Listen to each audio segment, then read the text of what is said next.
Good afternoon. வணக்கம். நாங்கள் last week customer banker ரிலேஷன்ஷிப்பில் கொஞ்சம் பார்த்துனாங்க. அதில் கண்டினியூஷன் சில சப்ஜெக்ட்ஸ் இருக்குது. இன்னும் அதில் ஒன்று நாங்கள் பார்த்துனாங்க. Act number 58 of 1949 money laundering monetary act ஒன்று பார்த்துனாங்க. அது அதில் சில கொஞ்சம் கேள்விகள் வர்றபடியாக பார்த்து நான் அதில் கணக்க நான் எடுக்கையில் இந்த சில விடயங்களை மட்டும் அதில் பார்த்தது கொஞ்சம் வாசிச்சிங்களா இருக்குமே. அந்த செக்ஷன்ஸ் போட்டது எக்ஸாம் பேப்பர் கொஞ்சம் இதாக இருக்கணும்ன்றக்காண்டி செக்ஷன்ஸ் இல்லாட்டியும் முக்கியமான விடயங்களை நீங்கள் பார்த்துருக்கணும். அதில் கணக்க குறிப்பிடப்பட இல்லை. இந்த டிபார்ட்மெண்ட் ஆஃப் பேங்கிங் சூப்பர்வைஷன்ன்றது எப்படி ஏன் எஸ்டாப்ளிஷ் பண்ணப்பட்டிருக்கு, அவைன்ற டியூட்டிகள் என்ன, அவைக்குள்ள அதிகாரங்கள் என்ன, பேங்கை சூப்பர்வைஸ் பண்றதுக்கு பேங்க், மற்றது பேங்கிங் இன்ஸ்டிடியூஷன்ஸ், இதே போல ஃபினான்சியல் இன்ஸ்டிடியூஷனை சூப்பர்வைஸ் பண்றதுக்கு அத்தாரிட்டி என்ன என்றதை பற்றி அதில் பார்த்துருக்குது. அவைக்கு சப்போர்ட் பண்ணாட்டி, அவைக்கு டாக்குமெண்ட்ஸை கொடுக்காட்டி அவருக்கு என்ன தண்டனை வழங்கப்படும்ன்றதை பற்றி பார்த்துருக்குது. அதே போல ஒரு வங்கி நிறுவனம் அல்லது ஒரு வங்கியல் நிறுவனம் திவாலாகிற நிலை, அதாவது பேங்க்ரப்சி லெவல் வரைக்குள்ள எடுக்கப்படுற நடவடிக்கையை பற்றி சுருக்கமான ஸ்டெப்ஸை உங்களுக்கு சொல்லப்பட்டிருக்குது. அந்த ஸ்டெப்ஸ்ல என்னென்ன எடுக்கலாம், என்ன வழியில அந்த அதுக்குரிய அதிகாரம் என்ன, பேங்கிங் சூப்பர்விஷன் டிவிஷனுக்கு செய்கிற பணிகள் என்ன என்ற பொதுமக்களுடைய டிபாசிட் தான் அதுல இருக்கிறது. அப்போ அதை பாதுகாக்க வேண்டிய கடமை இருக்கிறபடியால் அதுக்கு இருக்கிற நடவடிக்கைகளை அந்த ஸ்டெப்ஸை சொல்லப்பட்டிருக்குது. அந்த அட்லீஸ்ட் அந்த பிரிவுகள் ஞாபகம் இல்லாட்டி உங்களுக்கு எடுக்கிற நடவடிக்கைகள் நடவடிக்கை முறைமைகள் உங்களுக்கு ஞாபகம் இருக்க வேணும். அதை நீங்கள் அதை பார்த்து கொண்டா இருக்க வேணும். அதில் நீதிமன்ற தலையீடு என்ன, அதை ப்ரொடெக்ட் பண்றதுக்கு, அதாவது ஒரு வங்கி நிறுவனத்தை பாதுகாக்கிறதுக்கு பேங்கிங் சூப்பர்விஷன் டிவிஷன், அதாவது மானிட்டரி போர்டு என்ன ஆக்ஷன் எடுக்கும் என்றதை பற்றி நாங்கள் அதில் பார்த்துருக்கிறோம். அதோட கண்டினியூவேஷன் இன்றைக்கு இருக்குது. இதே நேரத்தில் இந்த பேங்கிங் சூப்பர்விஷன் டிவிஷனில் நாங்கள் பார்ப்போம் இன்றைக்கு இன்னொரு சில விஷயங்கள் என்ன, சில மல்டிபிள் சாய்ஸ் கொஷின்ஸ் வருது உங்களுக்கு, இல்லை ஒரு ஃபுல் கொஷின்ஸில் ஒரு பகுதியாக சில கேள்விகள் அதில் வர்றதுக்கு இருக்குது. அப்போ இது கஷ்டமான விடயம் இல்லை, மேலோட்டமாக பார்த்துட்டு போனாலே உங்களுக்கு மறுமொழி எடுக்கக்கூடியதாக இருக்கும். நாங்கள் பார்ப்போம். இன்றைக்கு அதை முடிச்சுட்டு இன்னும் 2 செக்ஷன்ஸ் அதோடு தொடர்ந்த இன்னொன்று இருக்குது, கஸ்டமர் சார்ட்டர். சரிதானே, கஸ்டமர் சார்ட்டர்ன்னு இருக்கு. அதை பார்த்துட்டு அங்கே நெகோஷியபிள் இன்ஸ்ட்ருமெண்ட்ஸுக்கு போகலாம்.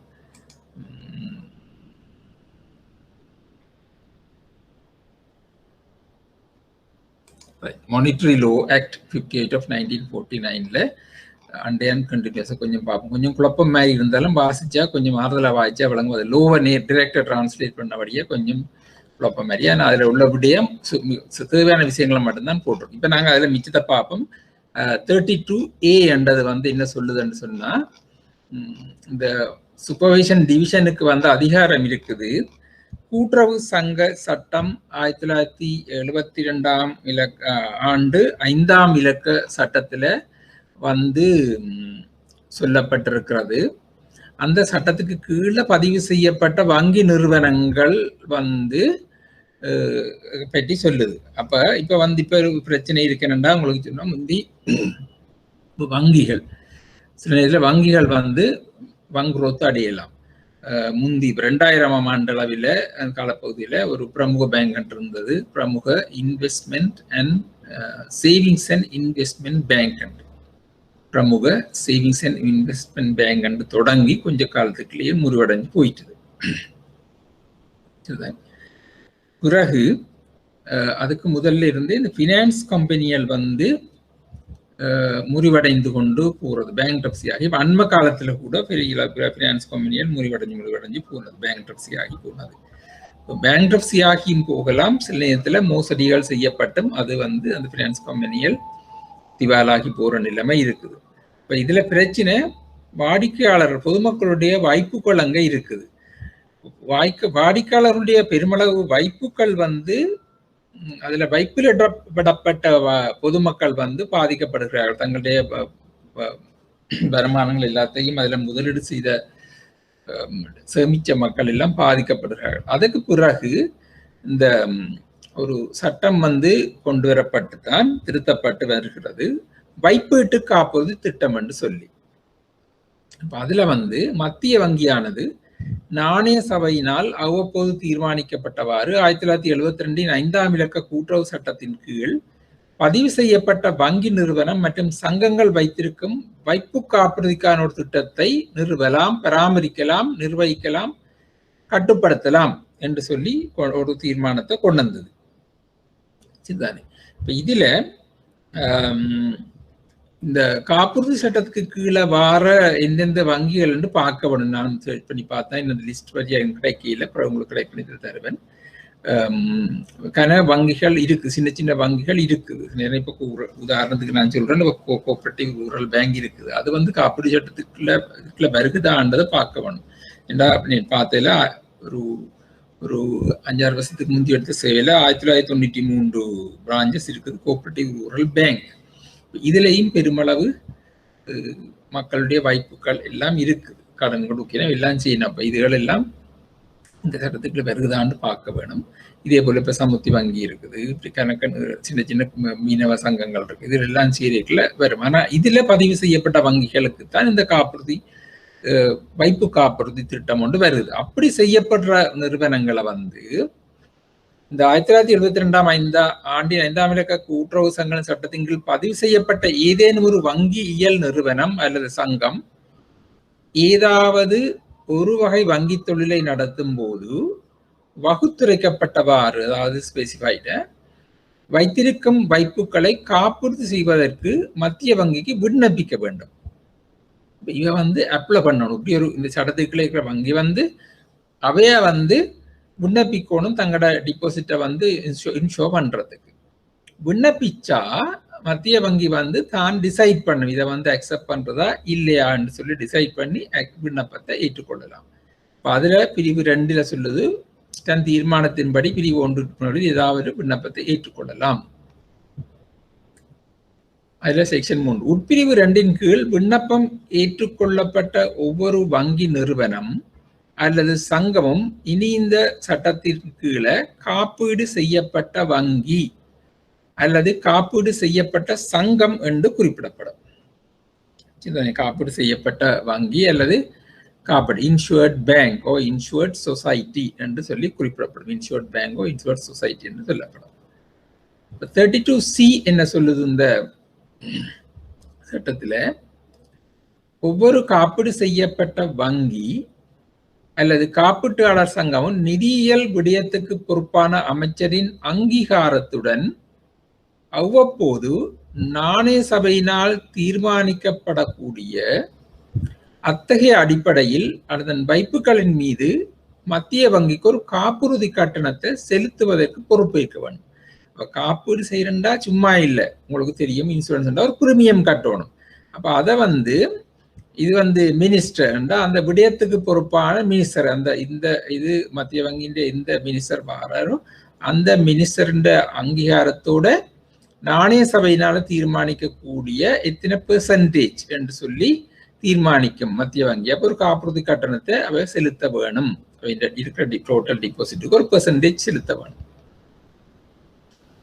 வரம்புறையாக ஏதேனும் ஒரு காலத்துக்கு காப்பீடு செய்யப்பட்ட வங்கி அல்லது காப்பீட்டாளர் சங்கம் செலுத்த வேண்டிய காப்பீட்டு தொகை அந்த வங்கி அல்லது சங்கத்தில் உள்ள மொத்த வைப்பு தொகையின் ஒவ்வொரு 100 ரூபாய்க்கும் 15% வருஷத்துக்கு மிகாமல் இருத்தல் வேணும். அதாவது 15% என்று சொல்லு, அதுக்கு கூடாம இருக்கும். அதாவது ஒவ்வொரு 100 ரூபாய்க்கும் வருஷத்துக்கு 15% என்ற வகையில இருக்குது. அப்ப 100 ரூபாய்க்கு 15 1000 ரூபாய்க்கு 1 ரூபாய் இன்சூரன்ஸ் பிரீமியம் கட்ட வேணும்.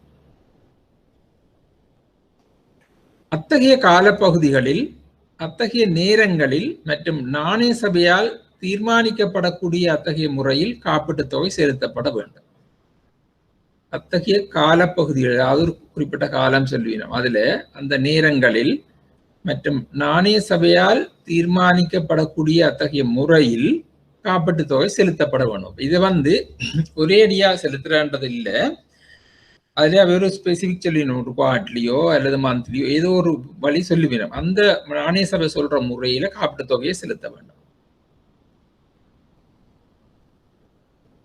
3, காப்புறுதி செய்யப்பட்ட வங்கி அல்லது காப்புறுதி செய்யப்பட்ட சங்கம் ஏதேனும் காப்பீட்டு கொடுப்பனர்களை செலுத்த தவறினால், அதாவது அந்த பிரீமியத்தை செலுத்த தவறினால், மத்திய வங்கிக்கு செலுத்த வேண்டிய காலப்பகுதிக்கு நாணய சபையினால் தீர்மானிக்கப்படக்கூடிய அத்தகைய வீதத்தில் அத்தகைய காப்பீட்டு தொகைக்கு வட்டி செலுத்த வேணும். இப்ப அந்த பிரீமியம் செலுத்த பிந்திச்சினம் என்று சொன்னால் அந்த பிந்திர காலத்துக்கு ஒரு பெனால்டி ஒன்று வருகிறது. என்ன பெனால்டி? அதாவது ஒரு அந்த காப்பீட்டுக்கு ஒரு வட்டி பெனால்ட்டியா வட்டி ஒன்று கட்ட வேணும்னு சொல்லப்படுது. 32D பிரிவு 32D இதுல முதலாவது, வங்கி மேற்பார்வை பணிப்பாளர் தன் தீர்மானத்தின்படி ஒரு காப்பீடு செய்யப்பட்ட வங்கி அல்லது சங்கத்தின் கணக்குகளையும் புத்தகங்களையும் ஆய்வு செய்ய அல்லது அவரது திணைக்கள ஆய்வாளரால் ஆய்வு செய்ய முடியும். சரிதானே? அப்ப இன்சூரன்ஸ் செய்ததுக்காண்டி சும்மா இருக்க இயலாது. அப்ப அவருக்கு இப்ப அத்தாரிட்டி இருக்குது, அதாவது பேங்கிங் சூப்பர்விஷன் டைரக்டருக்கு அத்தாரிட்டி வருதுன்றா அவர் டிசைட் பண்ணா அந்த இன்சூரன்ஸ் செய்யப்பட்ட பேங்க்ஸை அல்லது சங்கங்களை ஆய்வு செய்யணும். இப்போ உங்களுக்கு தெரியும், கரை சங்கங்கள் இருக்குது. இப்போ தங்களோட அங்கத்தருடைய பணத்தை சேர்த்து அதை கடன் கொடுக்கறது செய்யறது எல்லாம் இருக்குது. அப்போ அதில் ஏதாவது பிரச்சனை வந்தால் அந்த டிபாசிட்டர்ஸ் பிரச்சனைக்கு உள்ளாக வேண்டிடும். அப்போ அதுக்காண்டி இந்த கணக்கு புத்தகங்களை ஆய்வு செய்ய அவருக்கு அதிகாரம் இருக்குது. பிரிவு 2 29வது உட்பிரிவு 4.5 ஏற்பாடுகள் 29 இந்த பிரிவுகளை சொல்லி தேவையான மாறுதல்களுடன் வேண்டிய மாற்றங்களுடன், அதுக்கு அந்த லீகல் வேர்ட் முண்டாடிஸ் என்று இருக்கிற அந்த வேர்டு ஒன்று லெட்டின் வேர்டு, காப்பீடு செய்யப்பட்ட வங்கிகள் மற்றும் காப்பீட்டு சங்கங்களுக்கு பொருந்தும். தேவையான மாறுதலுடன் வேண்டிய மாற்றங்களுடன் காப்பீடு செய்யப்பட்ட வங்கிகள் மற்றும் காப்பீட்டு சங்கங்களுக்கு பொருந்தும். இந்த மாற்றங்கள் பொருந்தும். இப்ப இது ஏன் இந்த பார்ப்போம். நாணய சபையினால் இது தொடர்பான ஒழுங்கு விதிகள் ஏற்படுத்தப்படும். எந்த காலத்துக்கான எந்த நேரத்தில் மற்றும் எவ்வகையில் காப்பீடு கணக்கிடப்படும் மற்றும் ஒரு காப்பீட்டாளர் வங்கி அல்லது காப்பீட்டாளர் சங்கத்தினால் செலுத்தப்படும். அப்ப எப்படி நாணய சபை என்ன செய்யும்? அந்த 32E பிரிவு சொல்லுது, இந்த நேரத்துல இந்த காலம் இந்த பீரியடுக்கு எவ்வளவு இன்சூரன்ஸ் பிரீமியம் கால்குலேட் பண்ணி கட்ட வேணும் என்று சொல்லும். ஒரு காப்பீட்டாளர் வங்கி அல்லது காப்பீட்டாளர் சங்கம் காப்பீட்டை செலுத்துவதில் தவறும் போது விதிக்கப்படும் வட்டி, அதாவது பெனால்டி எவ்வளவு நாணய சபை தொடர்பாக விதிகளை ஏற்படுத்துது. இந்த சட்டத்தின் இந்த பகுதியின் கீழ் விதித்துரைக்கப்பட்ட அல்லது தேவைப்படுத்தப்படும் அல்லது இதன் பொருட்டு ஒழுங்குபடுத்தப்படும் அதிகாரம் பெற்ற ஏதேனும் விடயம். அப்ப இதற்கு கீழே வேற ஏதாவது விடயம். இந்த சட்டத்தின் இந்த பகுதியின் கீழ் மத்திய வங்கியின் அதிகாரங்கள், தொழிற்பாடுகள் மற்றும் கடமைகளை செயல்படுத்தல், நிறைவேற்றுதல் அல்லது செயலை செய்தல் ஆகியவற்றில் தாக்கம் செலுத்தும் விடயங்கள் மற்றும் சம்பந்தப்பட்டவை. அப்ப இந்த விடயங்கள் 4 விடயங்களை பற்றி இதுக்கு வருகுது. மத்திய வங்கியின் என்ன சொல்றது, நாணய சபை இந்த தொடர்பான விடயங்களை ஏற்படுத்துது. முக்கியமானது எப்ப அந்த பிரீமியம் செலுத்த வேண்டும், அந்த பிரீமியத்தை செலுத்த தவறுனா பெனால்டி என்ன, இது தொடர்பான இணைய விடயங்கள் குறிப்பிடுது. 33 சொல்லுது, மத்திய வங்கியின் அலுவல்கள் முறையாகவும் வினைத்துடன் நடத்துவதற்கும் அவசியமாக கருதக்கூடிய ஏனைய துறைகளை நாணய சபை ஸ்தாபிக்கலாம் மற்றும் பேணலாம் என்றும் சொல்லப்படுது. சரிதானே? மத்திய வங்கியின் அலுவல்களை முறையாகவும் வினைத்துடன் நடத்துவதற்கும் அவசியமாக கருதக்கூடிய ஏனைய துறைகளை நாணய சபை மானிட்டரி போர்ட் ஸ்தாபிக்கலாம், எஸ்டாப்ளிஷ் பண்ணலாம் என்றும் இந்த மானிட்டரி லோ ஆக்டில் சொல்லப்படுகிறது. செக்ஷன் 33 சென்ட்ரல் பேங்க்கு பெர்மிஷன் கொடுத்துருக்கு. இப்ப பார்ப்போம் தொடர்புடைய ஏனைய விடயங்கள் தொடர்றதுல பார்த்துக்கொள்ளுங்க. இந்த வைப்பு காப்புறுதி இதுல கேள்விகள் வாரது. இதுல வைப்பு காப்புறுதி மற்றும் திரவத்தன்மை லிக்விடிட்டி ஆதார திட்ட விதி 2010ஆம் ஆண்டின் 1ஆம் இலக்க விதி மற்றும் 2018ஆம் ஆண்டின் 1ஆம் இலக்கத்தால திருத்தப்பட்டிருக்கு. இதுதான் இந்த இலங்கை காப்புறுதி திரவத்தன்மை திட்ட விதி 2010ஆம் ஆண்டின் 1ஆம் இலக்க விதி மற்றும் 2018ஆம் ஆண்டின் 1ஆம் இலக்க திருத்தப்பட்டது. இதுல ஒரு இது சொல்றேன் நான். இந்த இங்கித்தியான் பார்க்கல இந்தியன் புத்தகம் ஒன்றில் பார்த்தது. இந்த காப்புறுதி திட்டம் என்றதுல ஏன் என்றது ஆனால் ஆல்மோஸ்ட் பரலலா தான் இங்கே எங்களுக்கும் வருகுது. இதை பார்த்துட்டு சொல்றேன். இதில் இப்போ அங்கத்துவ நிறுவனங்கள் வந்து இந்த காப்புறுதி திட்ட அங்கத்துவ நிறுவனங்கள் அனைத்து அனுமதி பெற்ற வர்த்தக வங்கிகள், அதாவது லைசன்ஸ் கமர்ஷியல் பேங்க்ஸ், அனுமதி பெற்ற விசேட வங்கிகள் specialised bank, licence specialised bank மற்றும் நிதி நிறுவனங்கள், பதிவு செய்யப்பட்ட நிதி நிறுவனங்கள், ஃபினான்ஸ் கம்பெனிஸ் இருக்குது, ரெஜிஸ்டர்ட் ஃபினான்ஸ் கம்பெனிஸ். இப்போ இதில் வந்து அங்கத்துவ மெம்பர் இன்ஸ்டிடியூஷன்ஸ் வந்து எல்லா அனுமதி பெற்ற வர்த்தக வங்கிகள், licence commercial bank, licence specialised bank and registered finance companies. ഇതിന്റെ നോക്കം வந்து காப்புறுதி திட்டத்தின் நோக்கம், வைப்பீட்டு காப்புறுதி திட்ட நோக்கம் வந்து ஒரு நிதி நிறுவனம் முறிவடையும் நிலையில், அதாவது ஒரு பேங்க்ரப்சி ஆக சிறு வைப்பாளர்களுக்கு உதவவும் அவர்களை பாதுகாக்கவும். சரிதானே? சிறு ஸ்மால் டிபாசிட்டர்ஸ், பெரிய டிபாசிட்டர்ன்றதோட ஸ்மால் டிபாசிட்டர் அதில் பாதுகாக்கவும் மற்றும் அவர்களின் அரசின் பொறுப்பை குறைக்கவும். சரிதானே? இது என்னென்றா ஒரு நிதி நிறுவனம் முறிவடையும் நிலையில் சிறு வைப்பாளர்களுக்கு உதவும் அவர்களை பாதுகாக்கவும் மற்றும் அரசின் பொறுப்பை குறைக்கவும். என்று நீங்க பார்த்துருப்பீங்க. இது வழக்கு போட்டாலும் அது இழுத்து கொண்டு போகும். வந்து இதுல வந்து ரோட் வழியெல்லாம் ஆர்ப்பாட்டம் பண்றதை பார்த்துருப்பீங்க. கோர்ட்ஸுக்கு முன்னால் ஆர்ப்பாட்டம் பண்றது எல்லாம் டிபாசிட்டை போட்டு இழுத்து மூடிக்கொண்டு இந்த நிறுவனங்கள் ஓடைக்குள்ள பிரச்சனை வருது. அப்ப அரசாங்கத்துக்கு வர பிரச்சனைகளை குறைக்கவும் இந்த சிறிய டிபாசிட்டர்ஸை வந்து பாதுகாக்கிறதுக்காண்டியும் இந்த டிபாசிட் ஸ்கீம் வந்து ஆரம்பிச்சிருக்குது. இந்த திட்டத்துக்குள்ள வரும் வைப்புகள் வந்து என்னென்ன வந்தால் அங்கத்துவ கேள்வி நிறுவனங்களின் அந்த நிறுவனங்களோட கேள்வி வைப்பு, அதாவது டிமாண்ட் டிபாசிட், கால வைப்பு ஃபிக்ஸ் டிபாசிட், சேவிங்ஸ் டிபாசிட். சரிதானே? Demand deposit, fix deposit, savings deposit. அதை விட 2010-2011 ஆண்டின் நாணய சபை வழிகாட்டலுக்கு அமைய வைப்புகளாக இருந்து பங்குகளாக மாற்றப்பட்ட பங்குதாரரின் வைப்புகள். இந்த ஒரு சட்டத்துல வந்து நாணய சபை வழிகாட்டலுக்கு வைப்புகளா டிபாசிட்டா இருந்து பங்குகளா மாற்றப்படுது. அதாவது அதுல இருந்து டிரெக்டர் சபையின் டிபாசிட்ஸ்ல இருந்து பங்குகளாக மாற்றப்பட்டிருக்கு. அந்த அதுகளும் வந்து இந்த டிபாசிட் இன்சூரன்ஸ் ஸ்கீமுக்குள்ள வருது. இந்த 4 வகையான டிபாசிட்ஸ் வந்து இந்த டிபாசிட் இன்சூரன்ஸ் ஸ்கீமுக்குள்ள இருந்து விலக்களிக்கப்படுகிறது. அப்ப இந்த டிபாசிட்ஸுக்கு வந்து இன்சூரன்ஸ் கால்குலேட் பண்ணி பே பண்ண தேவையில்லை. எப்படியான டிபாசிட்? அங்கத்துவ நிறுவனங்களின் பொறுப்பு வைப்புகள், அதாவது பேங்க்ஸ் சொன்னா அந்த நிறுவனங்களின் பொறுப்பு லயபிலிட்டி டிபாசிட்ஸ் இருக்கும், அதுகளுக்கு தேவையில்லை. இலங்கை அரசாங்க திணைக்கள அமைச்சு மற்றும் உள்ளூராட்சி அரசாங்க வைப்புகள். சரிதான்? இலங்கை அரசாங்க திணைக்கள அமைச்சு மற்றும் உள்ளூராட்சி அரசாங்க வைப்புகள், அதாவது அரசாங்கத்தின் வைப்புகள் இருக்கு, டிபாசிட்ஸ் இருக்கும். மினிஸ்ட்ரி, டிபார்ட்மெண்ட்ஸ், மற்றது லோக்கல் கவர்மெண்ட் டிபார்ட்மெண்ட், முனிசிபாலிட்டி, பிரதேச சபை வேண்ட டிபாசிட் இருக்கு, அதுகளை வந்து இன்சூரன்ஸ் செய்ய தேவையில்லை. வசதி அளிப்புக்கு எதிராக புனியங்களாக வைத்திருக்கும் வைப்புகள், அதாவது வசதி அளிப்புன்னு சொல்றது ஏதாவது ஃபெசிலிட்டிஸ், லோனோ ஓடியோ அல்லது வேற ஏதாவது கடன் வசதிகள் அளிக்கப்பட்டிருக்கும், லெட்டர் ஆஃப் கிரெடிட், எல்சிஓ, இப்படி ஏதாவது ஒரு வசதிகள் கொடுக்கப்பட்டிருந்தா அந்த அதற்கு செக்யூரிட்டியா வச்சிருக்கிற டிபாசிட்கள் அதுகளுக்கு வந்து இந்த டிபாசிட் இன்சூரன்ஸுக்கு வராது. வங்கி சட்டத்தின்படி கைவிடப்பட்ட சொத்துக்கள், அபேண்டன் ப்ராப்பர்ட்டிஸ் மற்றும் உறங்கு நிலை வைப்புகள், டோர்மெண்ட் அக்கவுண்ட்ஸ் மத்திய வங்கிக்கு மாற்றப்பட்டவை. இதுதானே? இப்போ பேங்கிங் ஆக்டுக்குள்ள நாங்கள் போன இடமா பார்த்த நாங்கள் பேங்கிங் ஆக்ட் 1988 நம்பர் 30 பார்த்தோம். அபேண்டன் ப்ராப்பர்ட்டி என்று பார்த்தாங்க, கைவிடப்பட்ட சொத்து.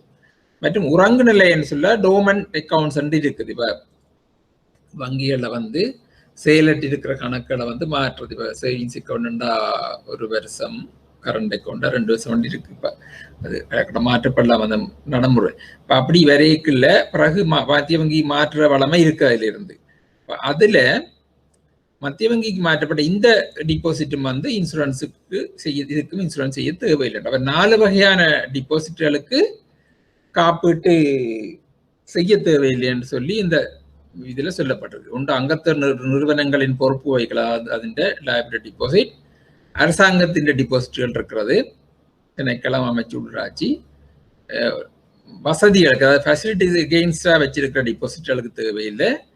மற்றது அபேண்டன் ப்ராப்பர்ட்டிஸ், மற்றது டோர்மெண்ட் அக்கௌண்ட் சென்ட்ரல் பேங்க்கு மாற்றப்பட்டவை.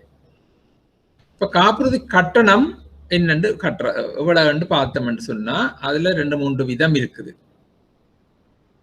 காப்புறுதி கட்டணம் இப்ப அனுமதி பெற்ற வங்கிகளின் மூலதன தேவைப்பாடு, கேபிட்டல் அடிக்குவசி. இப்போ லைசன்ஸ் கமர்ஷியல் பேங்க்ஸுக்கு ஒரு மாதிரி இருக்குது. எப்படி லைசன்ஸ் கமர்ஷியல் பேங்கின் கேபிட்டல் அடிக்குவசி நிதியாண்டின் இறுதியில் 14% அல்லது அதற்கு மேல் பராமரிப்பின் 0.10 வருடத்துக்கு காலாண்டுக்கு ஒரு தடவை கணிப்பிட்டு செலுத்த வேணும். அப்போ குவார்டர்லி எப்படி கட்டணும், 0.10% கட்டணும் டிபாசிட் 0.10%. ஆனா குவார்டருக்கு கட்ட வேணும். அதே நேரத்தில் அவங்க கேபிட்டல் அடிக்குவசி ரேஷியோ முதல் ஃபினான்ஷியல் இயர் எண்ட்ல 14% இருக்க வேணும். 14 அதுக்கு மேலே இருந்தா. ஏனைய அனைத்து அனுமதி பெற்ற வங்கிகள் 0.125%, 0.125% வருடத்துக்கு காலாண்டுக்கு ஒரு தடவை கணிப்பிட்டு செலுத்த வேண்டும்.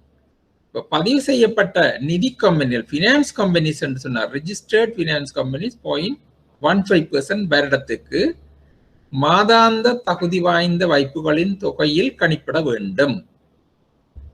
0.15% மாதாந்த தகுதி வாய்ந்த வைப்புகளின் தொகையில அவங்க மந்த்லி டிபாசிட் பேஸ்ல கட்ட வேணும். 0.15% வசதி கட்ட வேணும். இது 3 வகையா சொல்லப்படுது. லைசன்ஸ் கமர்ஷியல் பேங்க்லையும் கேபிட்டல் அடிக்குவசி 14% அல்லதுக்கு மேலே இருந்தா 0.1%, இல்ல மற்ற பேங்க்ஸ் இருந்தா 0.12, அதுக்கு குறையன்னு சொன்னா 14% கேபிட்டல் அடிக்கு குறைவா இருந்தா லைசன்ஸ் பேங்க் கமர்ஷியல் பேங்க்ஸுக்கு 0.15%, ரிஜிஸ்டர்ட் ஃபினான்ஸ் கம்பெனிஸ் இருந்தா 0.15% மாதாந்த தகுதி வாய்ந்த டிபாசிட் தொகையை கணிப்பிட வேண்டும். இப்ப நட்டஈடு தொகை என்னன்னு பார்த்தா இப்ப கூட்டி இருக்குது, இந்த வருஷம் கூட்டி இருக்குது. சிறு வைப்பீட்டாளர்களை பாதுகாக்கிறதுக்காண்டி இந்த ஸ்கீம் ஆரம்பிக்கப்பட்டன்னு சொன்னாங்க.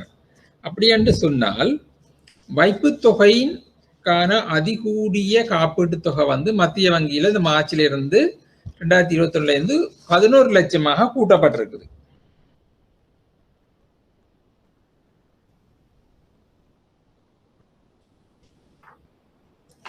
சரிதானே, 11 லட்சமாக கூட்டப்பட்டிருக்குது.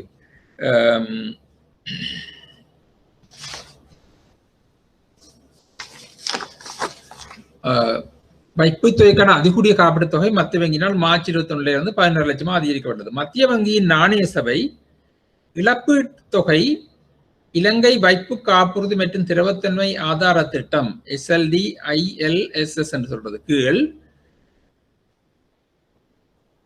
6 லட்சத்திலிருந்து 11 லட்சமாக அதிகரிக்க தீர்மானித்துள்ளது. இந்த தீர்மானம் மத்திய வங்கியினால் ஒழுங்குபடுத்தப்பட்டு அனுமதி பத்திரம் ரத்தாக்கப்பட்ட அல்லது நிறுத்தப்பட்ட நிதி நிறுவனங்களின் வைப்பாளர்களுக்கு நிவாரணம் அளிப்பதற்காக மேற்கொள்ளப்பட்டது. சரிதானே, மத்திய வங்கியினால் ஒழுங்குபடுத்தப்பட்டு அனுமதி பத்திரம் ரத்தாக்கப்பட்டது, லைசன்ஸ் கேன்சல் பண்ணப்பட்ட அல்லது நிறுத்தப்பட்ட நிதி நிறுவனங்களின் வைப்பாளர்களுக்கு நிவாரணம் அளிப்பதற்காக மேற்கொள்ளப்பட்டது. இதுல ரெஜிஸ்டர் மத்திய வங்கியில சென்ட்ரல் ரெஜிஸ்டர் பண்ணப்பட்டு அதால ரெகுலேட் பண்ணப்பட்ட பண்டு லைசன்ஸ் கேன்சல் பண்ணப்பட்ட அந்த நிறுத்தப்பட்ட நிறுவனங்களுக்கு தான் இது வழங்கப்படும், மற்ற நிறுவனங்களுக்கு இல்லை. சரிதானே, அதிகூடிய தொகை தான் இந்த 11 லட்சம் என்று சொல்லப்படுகிறது.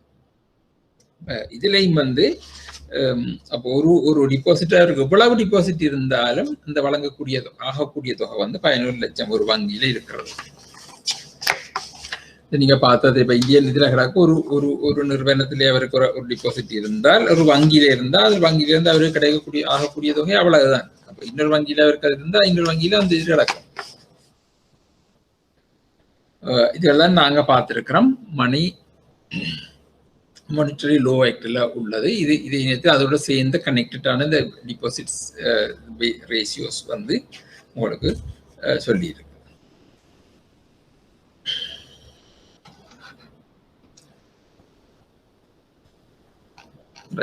நாங்க அடுத்ததுக்கு போவோம். ஏதாவது கேட்கிறேன்டா நீங்க இடையில கேட்கலாம். ஒன்வேல நான் மட்டும் சொல்லிக் கொண்டிருக்கிறேன்.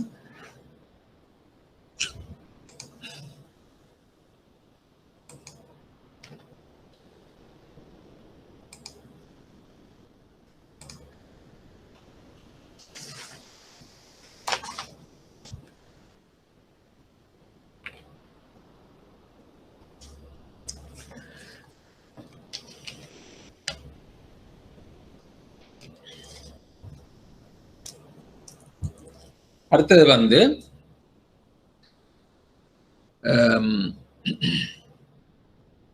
Banking act direction number 8 of 2011.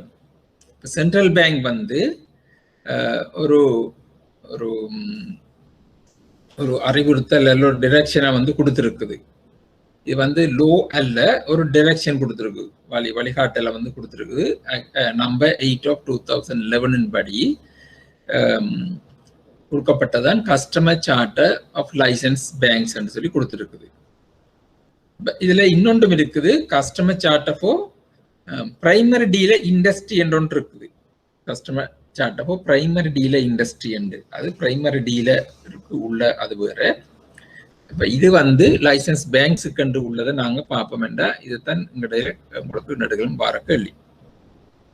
இது பேங்க் கஸ்டமர் ரிலேஷன்ஷிப்போட கனெக்டடா வந்து கொண்டு இருக்குது. இதை பார்ப்போம். இது வந்து உங்களை நான் இப்போ போன ரெண்டு லாஸ்ட் 2 செஷன் வந்து கிளாஸில் நடக்க எடுக்கலைன்னா இது உங்களுக்கு படிவாக இன்டர்நெட்டில் அப்படியே போட்டிருக்குது. எல்லா பேங்க்ஸுக்கும் கொடுத்தது இன்டர்நெட்டில் அநேகமான பேங்க்ஸ் வந்து 3 வாசையில் போட்டுருக்குது, சில பேங்க்ஸ் போட இல்லை.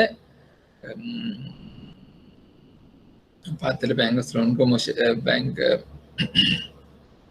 யூனியன் பேங்க், இதில் போன்ற சிலான் பேங்க் அதில் தமிழ்லையும் 3 வாசலையும் போட்டிருக்குது. வேறு சில வங்கிகளோட இங்கிலீஷில் மட்டும் போட்டிருக்குது.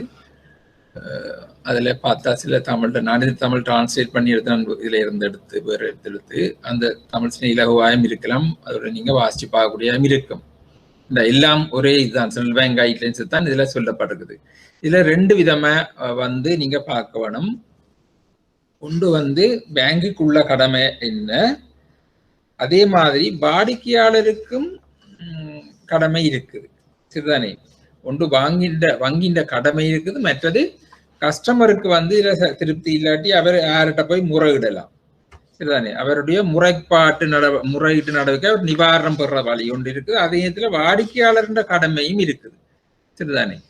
இதை பற்றித்தான் நாங்கள் பார்க்கலாம். இதை நம்ம பார்த்துட்டு போகிறோம். இது கஸ்டமர்ல இதில் நீங்கள் வளமையாக கூட பேங்க்லேயே பார்க்கவே தெரியும். கஸ்டமர் சார்ட்டரை பற்றி இதில் வந்தால் சுகமாக மறுமொழி சொல்ல ஆன்சர் பண்ணக்கூடியதாக இருக்கும்.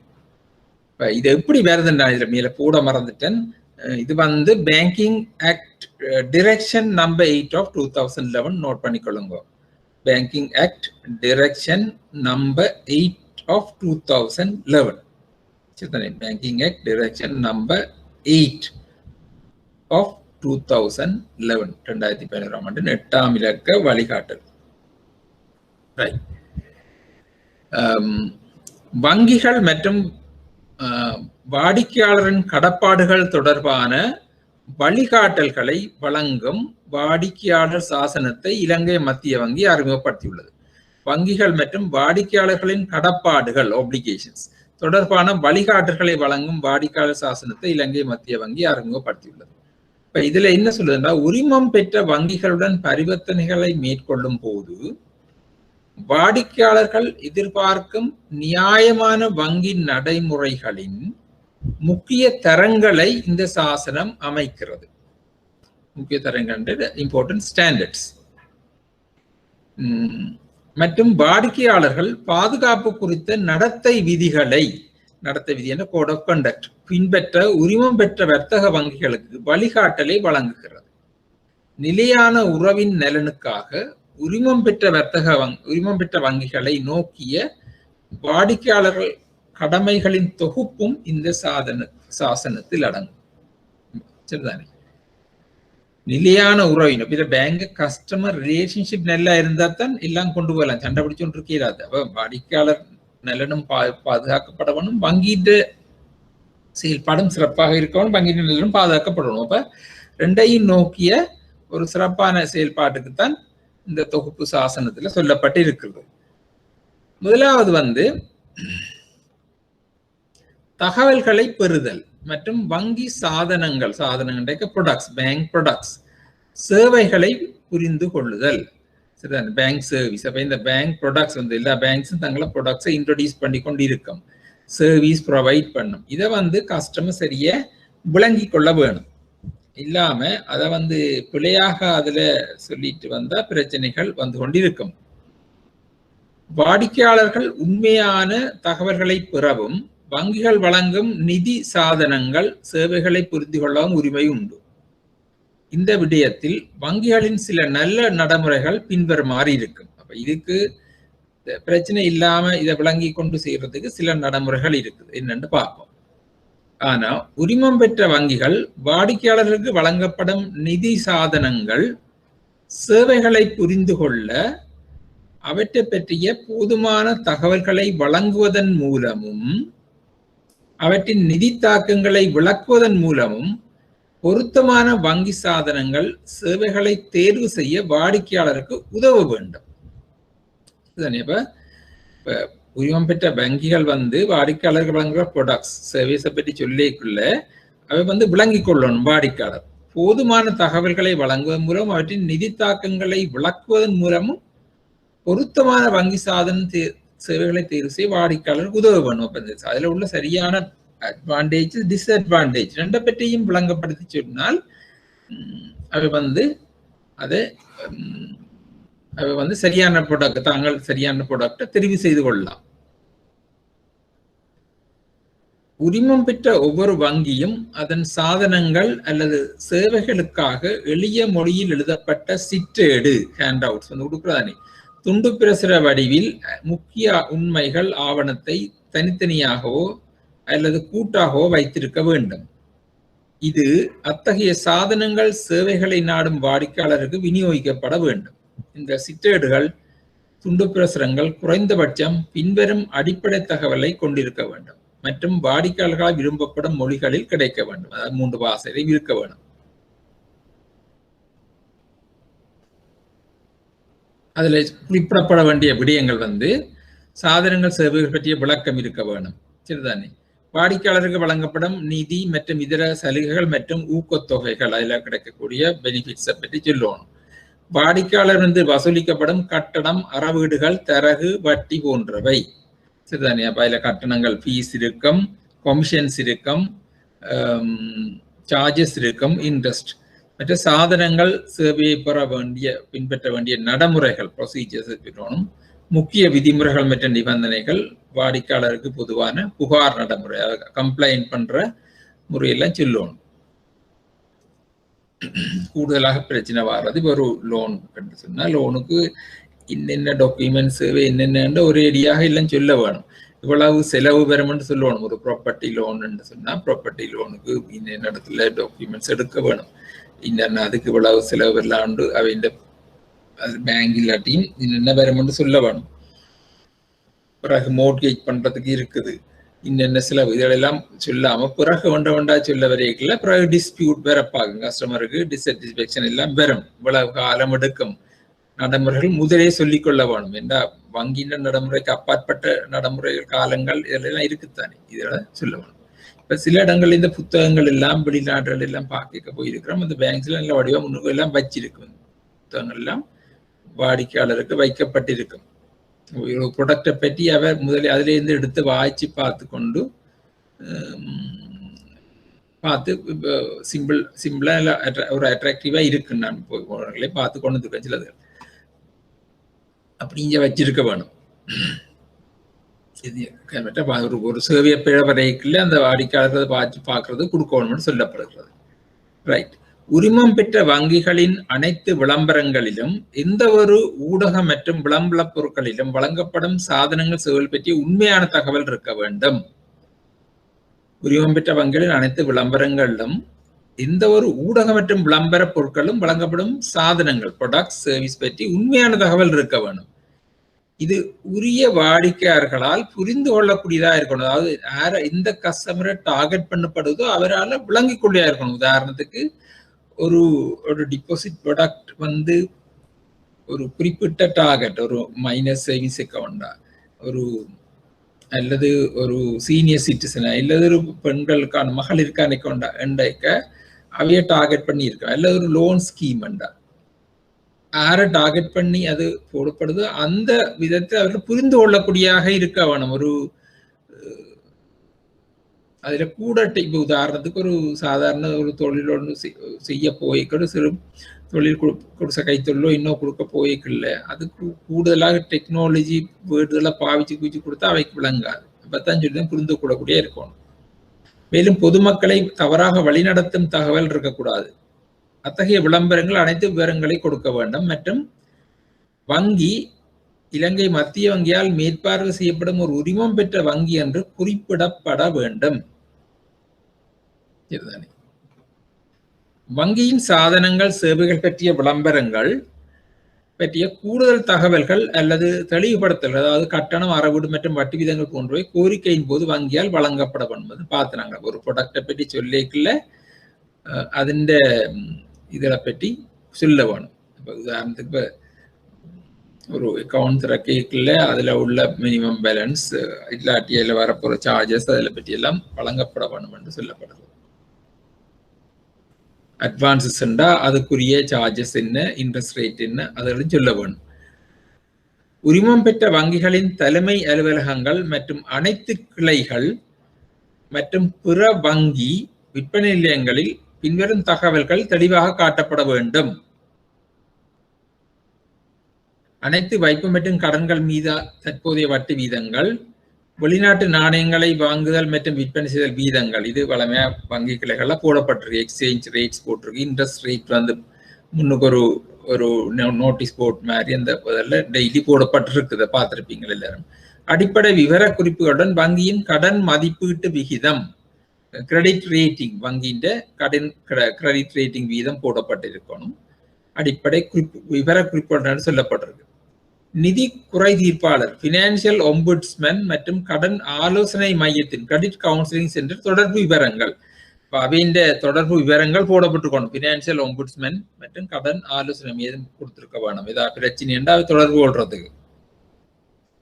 வங்கி தொழில் நேரங்கள் மற்றும் விடுமுறை அறிவிப்புகள், அது முன்னுக்கே போட்டிருக்கும். வங்கி தொழில் நேரங்கள் வளமையாக போட்டிருக்கும்படிவே. மற்ற விடுமுறை அறிவிப்புகள் முன்கூட்டியே அறிவிக்க வேணும். இந்த நுகர்வோர் பாதுகாப்பு பாதுகாப்பு சட்டத்தின் விதிகளின் அமைய குறைஞ்சது 2 நாளைக்கு முதல் அறிவிப்பு கொடுக்கணும் வாடிக்கையாளர்கள் இருக்குது. வேறு ஏதேனும் தொடர்புடைய தகவல்கள், அப்ப இதுகள் வந்து வங்கியின் கிளைகள் மற்றும் தலைமை அலுவலகத்திலையும் இருக்க வேணும்னு சொல்லப்படுகிறது. இது கஸ்டமர் சார்ட்டர்லையும் சொல்லப்பட்டிருக்குது. வாடிக்கையாளர்களின் வைப்பு மற்றும் அல்லது கடன் கணக்கில் உள்ள பரிவர்த்தனைகள் அல்லது இருப்புகள் பேலன்சஸ் அல்லது பிற சேவைகள் தொடர்பாக செயலற்ற வகையின் சேமிப்பு கணக்குகள் தவிர, அதாவது டோமன்ட் அக்கவுண்ட், நான் டோமன்ட் கேட்டகரி, அச்சிடப்பட்ட படிவத்தில் அல்லது மின்னணு வடிவத்தில் வாடிக்கையாளர் விருப்பப்படி ஒரு காலமுறை கூட்டு அனுப்பப்பட வேண்டும். அது ஸ்டேட்மெண்ட் பற்றி சொல்லிடப்படும். எக்ஸெப்ட் டோமன்ட் அக்கவுண்ட்ஸ் மற்ற எல்லாத்துக்கும் அனுப்ப வேணும் என்று சொல்லப்படுகிறது. கடன் அட்டைக்கான அறிக்கைகள் தேவையான குறைந்தபட்ச கட்டணம், மினிமம் பேலன்ஸ் இருக்குத்தானே பே பண்ற, அதுகள் தேவையான குறைந்தபட்ச கட்டணம் மட்டும் செலுத்தினால் வசூலிக்கப்படும் மொத்த வட்டி தொகையா. சில பேர் மினிமம் பேலன்ஸ் மட்டும் கட்டிப்படும், இந்த டியூ டேட்டுக்கு செலுத்தாவிட்டால், செலுத்த தவறுனா செலுத்தப்பட அறவிட போற வட்டி தொகையை பற்றி குறிப்பிட வேண்டும். இதை விட குறைந்தபட்ச கட்டணம் செலுத்தப்படாவிட்டால் அறவிடப்படும் தாமத கட்டணம் என்பன குறிப்பிடப்பட வேண்டும். வேற 3 விஷயம் சொல்லப்பட்டிருக்கு. அந்த குறிப்பிட்ட டேட்டுக்குள்ள கட்ட வேண்டிய குறைந்தபட்ச கட்டண அளவு கிரெடிட் கார்டுக்கு, குறைந்தபட்ச கட்டணம் மட்டும் செலுத்தி போட்டு மிச்சம் கட்டாவிட்ட அறவிடப்படுற வட்டி விகிதம் எவ்வளவு, மற்றது குறைந்தபட்ச கட்டணம் செலுத்தாவிட்டால் அறவிடப்படும் தாமத கட்டணம் என்று. இது வந்து கிரெடிட் கார்டு ஸ்டேட்மெண்ட்ல குறிப்பிட வேணும்னு சொல்லி இருக்கு. உரிமம் பெற்ற வங்கிகள் குறிப்பிட்ட நிதிசார் அறிவு திட்டங்களை ஏற்பாடு செய்வதன் மூலம் நிதி சாதனங்கள், சேவைகள் மற்றும் அபாயங்கள் குறித்த வாடிக்கையாளர் விழிப்புணர்வை ஏற்படுத்த வேண்டும். Customer awareness சிறுதானே.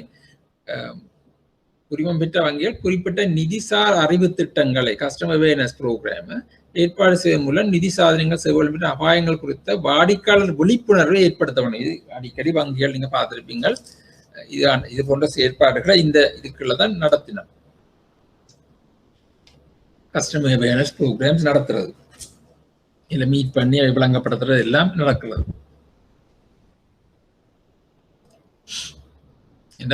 வந்து வாடிக்கையாளர்களுக்கு நிதிசார் அறிவு திட்டங்கள் இருக்க வேணும். அப்ப அப்படி நாலேஜ் இருந்தால் தான் அவர்களுக்கு சரியான முறையில் வங்கியோடு செயல்பட முடியும். உரிமம் பெற்ற வங்கிகளின் ஊழியர்கள் நடத்தை கோட்பாட்டில் கோட் ஆஃப் கண்டக்ட் குறிப்பிடப்பட்டுள்ள நடைமுறைகள் மற்றும் வளமைகளை பின்பற்றுவதை உறுதி செய்வதன் மூலம், இதுதானே உரிமம் பெற்ற வங்கிகளின் ஊழியர்கள் நடத்தை கோட்பாட்டில் குறிப்பிட்டுள்ள நடைமுறைகள் மற்றும் வளமைகளை பின்பற்ற உறுதி செய்யும் மூலம் நேர்மையாகவும் நியாயமாகவும் செயல்பட வேண்டும். இது இன்ஷூர் பண்ணணும். பேங்க்ஸ் அந்த எம்ப்ளாயீஸ் ஒழுங்கா வேலை செய்யணும். As per the code of conduct வழங்கப்படும் சாதனங்கள் சேவைகள் தொடர்புடைய சட்டங்கள் மற்றும் கோட்பாடுகளுடன் ஒத்துப்போகின்றதா என்பதையும் மற்றும் உண்மைத்தன்மை மற்றும் வெளிப்படைத்தன்மை கொள்கைகள் பேணப்படுகிறதா என உறுதிப்படுத்துவதன் மூலம் நியாயமாகவும் நம்பகத்தன்மையுடனும் செயற்பட வேண்டும்.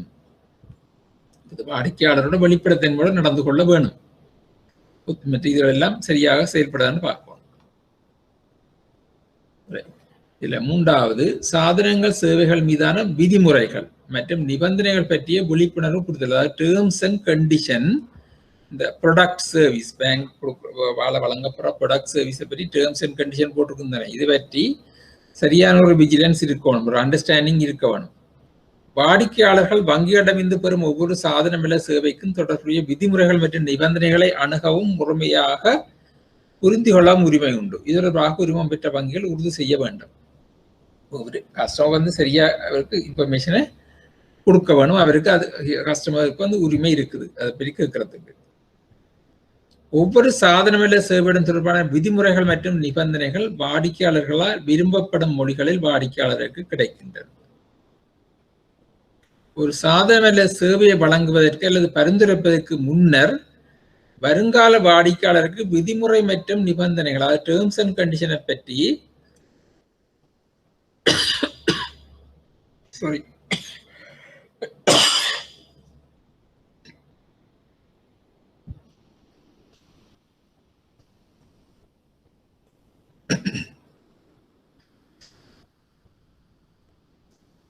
அடங்கிய ஒரு பிரதி வழங்கப்படுகிறது. மற்றும் வாடிக்கையாளர்களால் கோரப்படும் இந்த விளக்கமும் தெளிவாக வழங்கப்படுறது. முதலே பார்த்திருக்க ஒரு ப்ராடக்ட் சர்வீஸ் வழங்கிக்க அவருக்கு ஒரு இந்த சிட்டேடு வழங்குவதை பற்றி சொல்லப்படுகிறது. ஒரு ப்ராடக்டோ சர்வீஸை அவருக்கு ப்ரொவைட் பண்றதுக்கு அல்லது ரெக்கமெண்ட் பண்றதுக்கு முதல் ப்ரொபோஸ் கஸ்டமர் அவருக்கு இந்த டேர்ம்ஸ் அண்ட் கண்டிஷன் பற்றி ஒரு இதை கொடுத்து அவருக்கு இருக்கிற விளக்கத்தை கொடுக்கணும்னு சொல்லப்படுகிறது. தொடர்பு அதிகாரி ரிலேஷன்ஷிப் ஆபீசர் கடமைகளை மேற்கொள்ளும் அதிகாரி சாதனங்கள் சேவைகள் விதிமுறைகள் பற்றி நிபந்தனைகள் மற்றும் அம்சங்களை வாடிக்கையாளருக்கு தெளிவாக விளக்க வேண்டும். கிடைக்கக்கூடிய மாற்று சாதனங்கள் சேவைகளின் ஒப்பீட்டை வழங்க வேண்டும். இதை கொடுக்க வேற ஆப்ஷனல் இருக்குத்தானே, வேற ஆல்டர்னேட்டிவ் ப்ராடக்ட்ஸ் சர்வீஸை பற்றியும் சொல்ல வேணும். மற்றும் வாடிக்கையாளர் ஒரு முடிவு எடுக்க நியாயமான கால அவகாசத்தை வழங்க வேண்டும். ரீசனபிள் பீரியட் கொடுக்கணும், இல்லாட்டி அவசரப்படுத்தக்கூடாதுன்னு சொல்லப்படுகிறது. இந்த நாளைக்கு பிரச்சனை வந்தா கஸ்டமர் இதையே சொல்லிக்கொண்டு தனக்கு இப்படி செய்யலன்னு சொல்லி வங்கி மீது நட்டங்களை கோரலாம். சாதனங்கள் அல்லது சேவைகளின் விவரங்கள் மற்றும் அவற்றின் விதிமுறைகள் மற்றும் நிபந்தனைகள் பெறப்பட்டு விளக்கப்பட்டு புரிந்து கொள்ளப்பட்டன என்று வாடிக்கையாளர் எழுத்துப்பூர்வமாக உறுதிப்படுத்தல் பெறப்படுகிறது.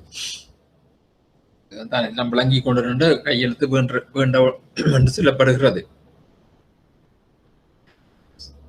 சாதனம் அல்லது சேவை தொடர்பான அனைத்து ஆவணங்களும் முறையாக பூர்த்தி செய்யப்பட்டு வாடிக்கையாளரால் கையொப்பமிடப்படுகின்றன. முழுமையற்ற ஆவணங்கள் மற்றும் வெற்றுத்தாள ஆவணங்களில் கையொப்பங்கள் பெறுவது தவிர்க்கப்படுகிறது. சில இடங்கள்ல பிறகு லோன் அப்ளிகேஷன்ஸ் டாக்குமெண்ட்ஸ்ல பிளாங்க் டாக்குமெண்ட்ஸ்ல கையெழுத்து வேண்டிக் கொண்டு பிறகு ஃபீல் பண்றது பேங்க் அதுல செய்யக்கூடாதுன்னு இதுல சொல்லப்படுகிறது. வெற்று தாள் ஆவணங்கள்ல கையொப்பம் பெறுவது தவிர்க்கப்படுகிறது. எல்லாம் அவர் கஸ்டமருக்கு முன்னாலே செய்து கஸ்டமர் அதுல கையெழுத்து வைக்கணும். சாதனங்கள் அல்லது சேவைகள் மீதான ஒப்புக்கொள்ளப்பட்ட விதிமுறைகள் மற்றும் நிபந்தனைகளுக்கு டேர்ம்ஸ் அண்ட் கண்டிஷனுக்கு உட்பட்டு உரிமம் பெற்ற வங்கிகளால் செய்யப்படும் எந்த மாற்றங்களும் வாடிக்கையாளருக்கு எழுத்து மூலம் அல்லது பத்திரிகை அறிவிப்பு அல்லது அத்தகைய மாற்றங்கள் செய்யப்படுவதற்கு முன் வேறு எந்த பொருத்தமான வழியிலும் தெரிவிக்கப்பட வேண்டும். சர்வீஸ் அண்ட் ப்ராடக்ட்ஸ்ல கஸ்டமரோட ஒப்புக்கொண்டப்பட்ட டேர்ம்ஸ் அண்ட் கண்டிஷன்ல சர்வீஸ் ப்ராடக்ட்ஸ் வழங்கப்பட்டிருக்குது. அதுல ஏதாவது சேஞ்சஸ் வரைக்குள்ள வாடிக்கையாளருக்கு எழுத்து மூலம் அல்லது பத்திரிகை அறிவிப்பு மூலம் அறிவிக்கணும், அல்லது அதுக்குரிய ஆல்டர்னேட்டிவ் ஏதோ ஒரு மெத்தட்ல அறிவிக்க வேணும் சொல்லப்படுறது. ஸ்டேட்மெண்ட்லயோ ஏதோ ஒன்றுல வேர்டிங் போட்டு அனுப்ப வேணும். இது கஸ்டமர் சார்ட்டர்ல சொல்லப்பட்டிருக்கு. 3.2 விதிமுறைகள் மற்றும் நிபந்தனைகள் பின்வருவற்றையும் குறிப்பாக அறிய வாடிக்கையாளருக்கு உரிமை உண்டு. அப்ப இதையும் அறிய உரிமை இருக்கு.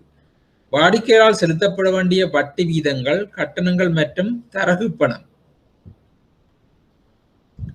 கொமிஷன்ஸ், சார்ஜஸ், கமிஷன்ஸ், இன்ட்ரெஸ்ட் ரேட் போன்ற வங்கியின் உட்கட்டணங்களின் விவரங்கள் ஏதேனும் இருப்பின், மற்றது வட்டி கணிப்பீட்டு முறை, கால்குலேஷன் மெத்தட், இதை பற்றி வாடிக்கையாளர்கிட்டாலும் சொல்ல வேண்டும் என்று சொல்லப்பட்டிருக்கு. முறைப்பாடுகளை பெறுவதற்கான வங்கியின் நடைமுறை மற்றும் தீர்வு பொறிமுறை, கம்ப்ளைண்ட், மற்றது ரிசால்வ் மெத்தட் என்னன்னு செய்வது. வாடிக்கையாளர் அல்லது கடப்பாடுகளை திருப்பி செலுத்த தவறும் போது ஒரு வங்கி எடுக்கும் மீட்பு நடவடிக்கைகள் முறைமையும் அதனால் வங்கிக்கு ஏற்பட்ட செலவுகளை வாடிக்கையாளர் அறவிடலும். அப்ப இதை கடன் கொடுக்கையே சொல்ல வேணும்.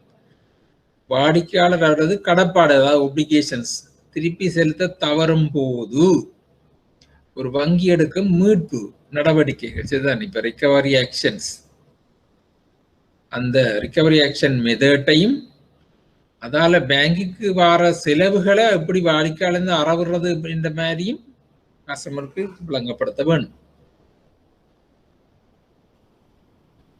வாடிக்கையாளர் ஒரு சாதனம் சேவை முதிர்ச்சி அடைய முன் மீளப்பெறல் முடிவுறுத்தல் செயல்பாட்டின் போது தொடர்புடைய வாடிக்கையாளர்களால் செலுத்தப்படுவதற்கு முன்மொழியப்பட்ட ஏதாவது நட்டஈடு, ஒரு பிக்ஸ் டிபாசிட்டை ஃபார் எக்ஸாம்பிள் 1 இயருக்கு பிக்ஸ் டிபாசிட்டை போட்டுட்டு இப்ப கஸ்டமர் 4 மந்த்ஸ்லயோ அல்லது 2 மந்த்ஸ்லயோ அல்லது 7 மந்த்ஸ்லயோ வித்ட்ரோ பண்ணினால் அந்த வித்ட்ரோ பண்றதுக்கு மீளப்பெறி முதல் அவருக்கு சொல்லணும், இவ்வளவுக்கு இந்த ஏதாவது இவ்வளவு நட்டம் பெறும் உங்களோட பெயினால் இதெல்லாம் பற்றி முதிர்ச்சி அடைமரும் மீளப்படுறதா இருந்தால் வேற இவ்வளவு. அதே போல கணக்கு திறக்கைக்குள்ளையும் அவர் சர்வீஸ் ப்ராடக்ட் வழங்கிக்குள்ள அவருக்கு சொல்ல வேண்டும். கணக்குகளை அதே போல லோன் இருக்கு, இப்ப கடன் வழங்கினாலும் இருக்குத்தானே. இப்ப முதலே ஏர்லி செட்டில்மெண்ட் இப்ப வங்கிகள் ஒரு சார்ஜ் ஒன்று எடுக்கிறது, ஏர்லி செட்டில்மெண்ட் ஃபீ என்று இருக்கு. இதிலெல்லாம் முதலேயே அவர்களுக்கு அறிவிக்க வேண்டும். கணக்குகளை திறப்பது, கணக்குகளை மூடுவது, கணக்குகளை பராமரிப்பது, உதாரணம் குறைந்தபட்ச நிலுவை, மெயின்டெனன்ஸ் ஆஃப் அக்கவுண்ட், குறைந்தபட்ச நிலுவை, வாடிக்கையாளர்களால் நிதி பரிமாற்றம் மீதான ஏதானும் கட்டுப்பாடுகள் மற்றும் செயலற்ற கணக்குகள் மற்றும் கைவிடப்பட்ட சொத்து மீதான கொள்கைகள் மற்றும் நடைமுறைகள். நாங்கள் பார்த்துருக்கோம். அக்கவுண்ட் ஏதாவது ரெஸ்ட்ரிக்ஷன்ஸ், மற்றது டோர்மெண்ட் அக்கவுண்ட்ஸ், அபேண்டன் ப்ராப்பர்ட்டி, இந்த பாலிசியை பற்றி சொல்ல வேண்டும். வாடிக்கையாளர் தகவலை பெறுவதற்கு சட்டபூர்வமாக அங்கீகரிக்கப்பட்ட ஒரு கட்சிதாரருக்கு வெளிப்படுத்துதல்.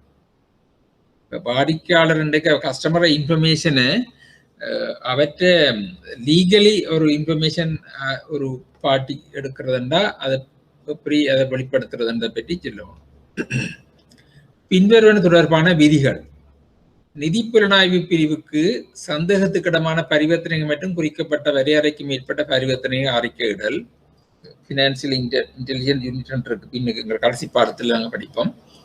அவைக்கு அறிக்கையிடுறதை பற்றி வாடிக்கையாளருக்கு சொல்லணும். 2 லட்சம் அதுக்கு மேல வரைக்குள்ள சந்தேகத்துக்கிடமான டிரான்சாக்ஷன்ஸ் அறிக்கைறது இருக்குது. மற்ற கடன் அட்டைகள், நிதி கருவிகள், களவு போகும் சந்தர்ப்பத்தில் வாடிக்கையாளர் பின்பற்ற வேண்டிய அறிக்கையிடல் நடைமுறை, வங்கி மற்றும் வாடிக்கையாளர் என்ற பொறுப்பு, இதுகளை சொல்ல வேண்டும். ஒரு கடனுக்கு பிணையாக வைத்திருக்கும் சொத்துக்களை மீட்பதை தடை செய்யும் போது வங்கியால் பின்பற்றப்படும் நடைமுறைகளும் அதன் மீதான விளைவுகளும் வாடிக்கையாளருக்கு கிடைக்கக்கூடிய தேர்வுகளும். பேங்க்ல மோர்கேஜ் பண்ணி போட்டு அதை பேங்க் ரிகவர் பண்ண ஆக்ஷன் எடுக்கல, அதை தடை செய்தா பேங்க் எடுக்கிற ஆக்ஷன்ஸ் அதின் பின்விளைவுகள் ரெப்ரிகேஷன் சொல்றது, அதுல வாடிக்கையாளருக்கு கிடைக்கக்கூடிய அதுக்கு ஆல்டர்னேட்டிவ் வேஸ் என்ன வாடிக்கையாளருக்கு. ஆனா அதுல பேங்க் எடுக்கிறதுல அதுல பக்காளவு என்ன, அவருக்கு இருக்க வாடிக்கையாளருக்கு இருக்கக்கூடிய பாதகம் என்ன சாதகம் என்னன்றதை பற்றி பாதகமாய்த்தான் இருக்கும் அவருக்கு, அதில் பற்றி சொல்லுவாங்க. இதை தடை செய்ய அவர் தான் தடை செய்யப்படுற சட்டப்படியா செய்யறபடியா தடை செய்ய அவருக்கு இருக்கக்கூடிய பாதகங்கள் இருக்கு.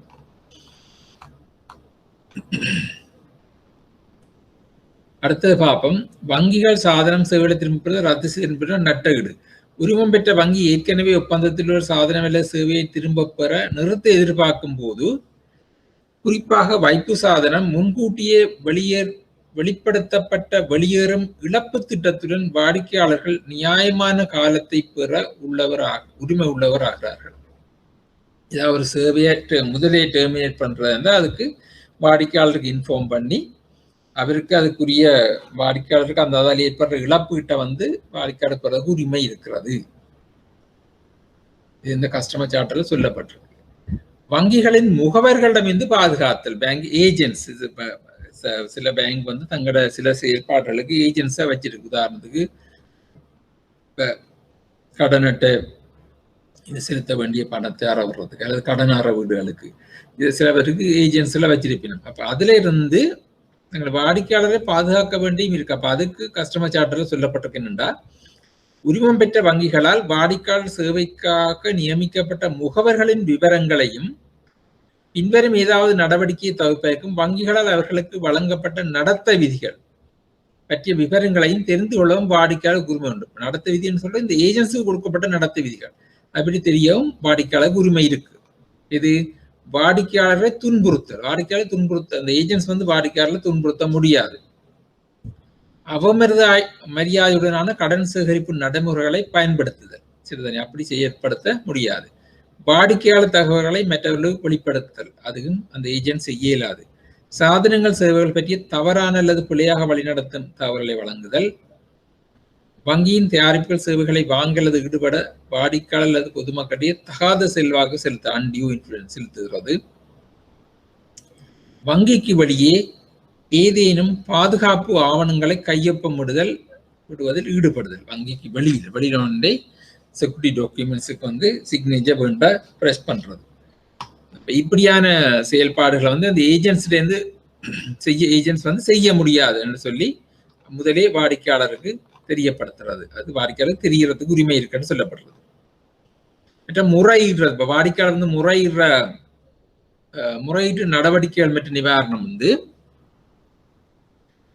வாடிக்கையாளருக்கு தங்கள் புகார்களை வெளிப்படைத்தன்மையுடன் திறம்படவும் தீர்க்க உரிமை உண்டு. இது தொடர்பாக உரிமம் பெற்ற வங்கிகள் வாடிக்கையாளர்களுக்கும் வங்கிகளுக்கும் இடையிலான முரண்பாடுகள் குறித்த விரைவான மற்றும் பயனுள்ள தீர்வு பொறிமுறையை விரைவாக சரி செய்யும் மூலம் குறுகிய காலத்துக்குள் புகார்களை கையாளுவதன் மூலம் வாடிக்கையாளர் இன்னும் திருப்தி அடையவில்லை என்றால் புகார்களை முன்னெடுத்து வழிநடத்துவது மற்றும் தவறு காரணமாக பயன்படுத்தும் எந்த ஒரு கட்டணத்தையும் மீள செலுத்துவார். சில வாடிக்கையாளர் அவற்றை கம்ப்ளைண்ட் எவ்வளவு ஹெவியாக விசாரிச்சு அறிய முடியுமோ அதுக்கு விசாரிச்சு தீர்ப்பு வழங்க முடியும். இதுல இந்த அநேகமாக சார்ஜஸ் தொடர்பாக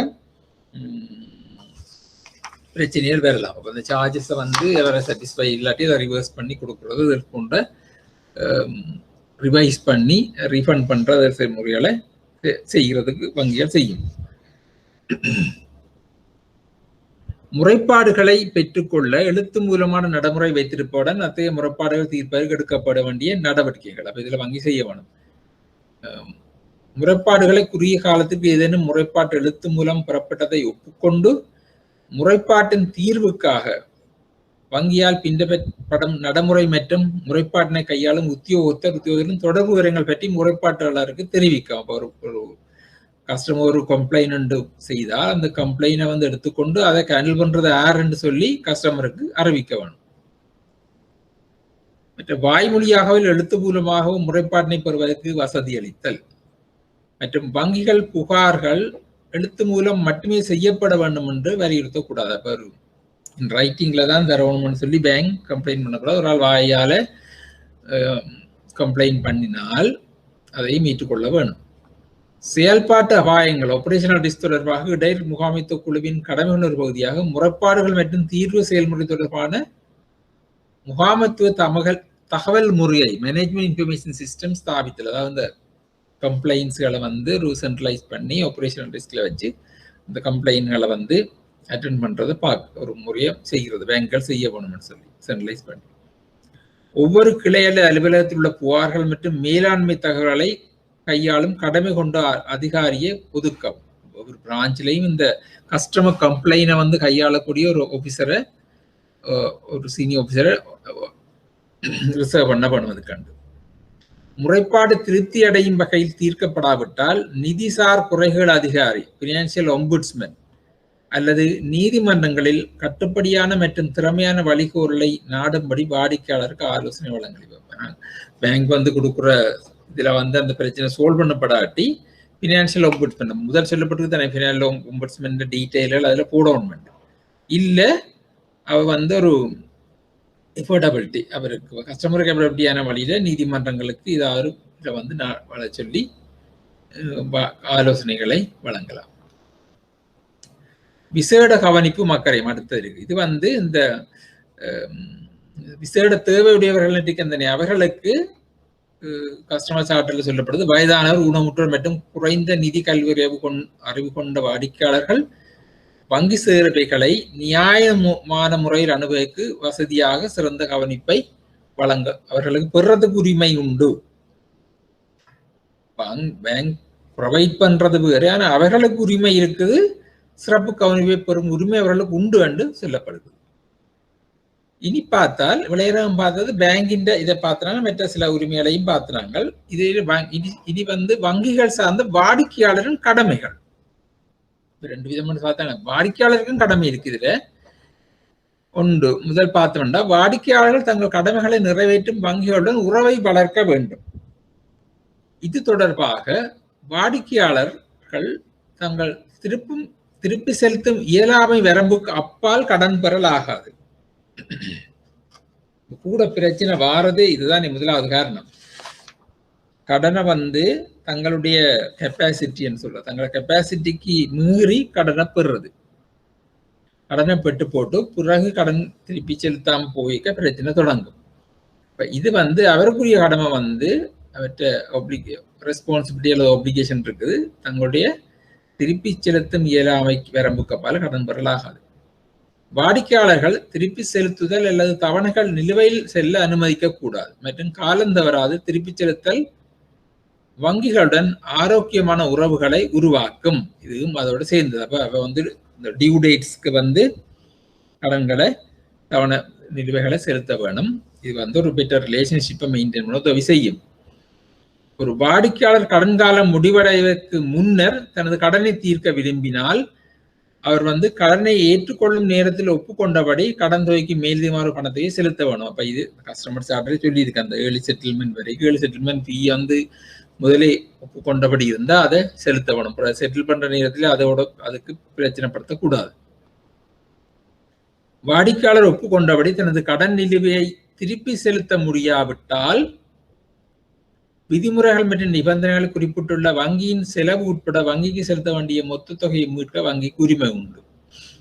இப்ப பேங்க் அக்ரிமெண்ட் படி செய்யப்பட்டால் பேங்குக்கு வந்து அதை ரிகவர் பண்றதுக்கு ஆக்ஷன் எடுக்க உரிமை இருக்கின்றது வாடிக்கையாளருக்கு தெரிய வேணும். ஒரு வாடிக்கையாளர் நிதியியல் இடர்பாடுகளை சந்தித்தால் அவர் வங்கிக்கு முடிந்தவரை விரைவில் தெரியப்படுத்த வேண்டும். வாடிக்கையாளர் பிரச்சனைகளை வங்கி எவ்வளவு விரைவாக கலந்தாசிக்கிறதோ அவ்வளவு எளிதாக வாடிக்கையாளர் மற்றும் வங்கி இருவரும் ஒரு தீர்வை கண்டுபிடிப்பது எளிதாக இருக்கும். இப்ப ஒரு கஸ்டமருக்கு பினான்சியல் இஷ்யூஸ் வரைக்குள்ள அவர் வந்து ஓடி ஒழியாமல் வங்கிக்கு வந்து தெரிவிச்சா பேங்க் வந்து அவரோட டிஸ்கஸ் பண்ணி அவர்கிட்ட பிரச்சனையை தீர்க்கிறதுக்கு உதவியா இருக்கும். அப்ப கஸ்டமரோட கடமை வந்து தனக்குள்ள பிரச்சனை வரைக்குள்ள பேங்கோட வந்து இன்ஃபார்ம் பண்ண வேணும். ஒரு வாடிக்கையாளர் கடன் செலுத்த தவறு நிலைக்கு செல்லும் போது வங்கி எடுக்கும் முதல் படி வாடிக்கையாளர் தொடர்பு உள்ளது. எனவே எல்லா சந்தர்ப்பங்களிலும் வாடிக்கையாளர் தனது முகவரி மற்றும் தொடர்பு விவரங்களில் ஏற்படும் ஏதேனும் மாற்றங்களை வங்கிக்கு தெரிவிக்க வேண்டியது அவசியம். Change of address, telephone number changes எல்லாத்தையும் வந்து அப்பப்ப மாற்றங்களை அறிவிக்க வேண்டும். ஆனால் வளமையில கடன் எடுத்த அப்புறம் டெலிஃபோன் நம்பர் மாறிடும். அதோ கஸ்டமர் சார்ட்டர்ல கஸ்டமர் டியூட்டி இது முக்கியமானது. அவர் இன்ஃபார்ம் பண்ண வேண்டும். வாடிக்கையாளர்கள் ஒப்பந்தத்தில் நுழைவதற்கு முன் வங்கிகளால் வழங்கப்படும் சாதனம் சேவையின் முழு அறிவு மற்றும் புரிதலை புரிந்து கொண்டிருக்க வேண்டும். அது அங்கேயும் சொல்லியிருக்கு, வங்கிக்கும் சொல்லியிருக்கு, இங்கேயும் சொல்லியிருக்கு. வாடிக்கையாளர்கள் உரிய நேரத்தில் தேவையான விண்ணப்ப படிவங்கள் மற்றும் துணை ஆவணங்களை முறையாக பூர்த்தி செய்து சமர்ப்பிக்க வேண்டும். கொடுக்குற அப்ளிகேஷன்ஸ் வந்து டைம்லி சரியாக செய்து வந்து நிரப்பி கொடுக்க வேண்டும்.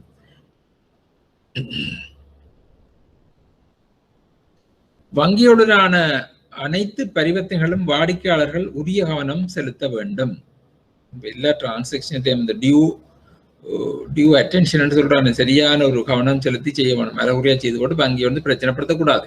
வாடிக்கையாளர்கள் வங்கியுடனான தங்கள் கணக்கில் ஏதேனும் மோசடியான பரிவர்த்தனைகள் அல்லது அத்தகைய முயற்சிகள் நடைபெறுவதாக அறிந்த போதெல்லாம் வங்கிகளிடம் அது குறித்து உடனடியாக உரிய முறைப்படி அறிவிக்க வேண்டும்.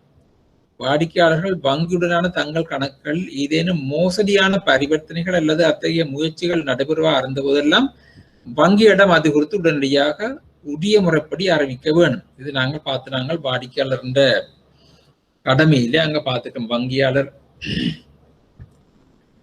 வாடிக்கையாளர் உறவு முறையில பயங்கர கஸ்டமர் ரிலேஷன்ஷிப்ல பார்த்தினாங்க. சட்டப்படியே சொல்லி இருக்குது, இந்த தன் கணக்கில மோசடி நடக்குதுன்னு தெரிஞ்சா அவர் அறிவிக்கொண்டு உடனடியாக. வாடிக்கையாளர்கள் தனிப்பட்ட அடையாள எண்கள், அதாவது பின் நம்பர்ஸ், பர்சனல் ஐடென்டிஃபிகேஷன் நம்பர்ஸ் பயன்படுத்துதல் மற்றும் சேமித்தல், கையாளுதல் மற்றும் வங்கியால் வழங்கப்பட்ட பிற மின்னணு அட்டைகளை பாதுகாத்தல் போன்றவற்றில் மிகுந்த கவனம் செலுத்த வேண்டும். வாடிக்கையாளர் ஒரு நீதிமன்றத்தினால் அனுமதிக்கப்பட்டால் ஒழிய வங்கிக்கு செலுத்த வேண்டிய தொகை குறித்த எந்த ஒரு சர்ச்சையையும் தவிர வங்கியின் செயல்பாட்டு மேற்குறிப்பிட்ட வாசகங்கள் மேலே சொல்லப்பட்டிருக்கு 2 முதல் 7 வரை குறிப்பிட்ட கடமைகளின் குறைவை அவரது தீர்வு அல்லது ஒரு கடனை தீர்ப்பதில் தாமதம் ஆகியவற்றுக்கு ஒரு காரணமாக கருதக்கூடாது. இது போன்ற அனைத்து சம்பவங்களும் தனித்தனியாக அல்லது வெவ்வேறாக தீர்க்கப்பட வேண்டும். இதுல சொல்லியிருக்கு, மேல 2ல இருந்து 7ல சொல்லப்பட்டிருக்க காரணங்கள் வெவ்வேறு பிரச்சனை சொல்லப்பட்டிருக்கு. ஆனா அவற்றை லோன் இன்ஸ்டால்மெண்ட் பே பண்றதுக்கோ என்னத்துக்கோ அதுல ஏற்படுற ஏதாவது பிரச்சனைகளை காரணமாக சொல்லக்கூடாது என்று சொல்லப்படுகிறது. அது வந்து கோர்ட்ஸால பெர்மிஷன் தந்தாவுடைய மற்றபடி அந்த வேற ஏதாவது டிஸ்பியூட்டை வந்து இந்த கடன் செலுத்துறதுக்கு தாமதமாக கொள்ளக்கூடாது என்று சொல்லப்படுது. இதுதான் வந்து கஸ்டமர் சார்ட்டர். சில விடயங்களை நாங்கள் பார்த்துட்டோம். இதுக்கு ஒரு கஷ்டமான விஷயம் இல்லை. இது உங்களோட வளமையாக வேலை செய்கிற விடயத்தில் உள்ள விடயம். இப்போ வங்கியில் பார்த்துருப்பீங்கன்னா இந்த கஸ்டமர் சார்ட்டரின் படிதான் முன்னுக்கு இன்ட்ரெஸ்ட் ரேட் இண்டெக்ஸ், இந்த வட்டி விதங்கள், நாணய மாற்றி விதங்கள் எல்லாம் போட்டிருக்குது. அதோட பிஸ்னஸ் ஹவர்ஸ் டைம் எல்லாம் போட்டிருக்குது. பேங்கின் லைசன்ஸ் பேங்க் என்றது போட்டிருக்கு. சென்ட்ரல் பேங்கின் பதிவு செய்யப்பட்ட விளக்கங்கள், ஆத்தரைஸ் மணி சேஞ்சர் என்றது விவரங்கள், இதில் எல்லாம் அங்கே போட்டிருப்பதெல்லாம் மத்திய வங்கியின் இந்த நடைமுறைக்குள்ள வருகிறது.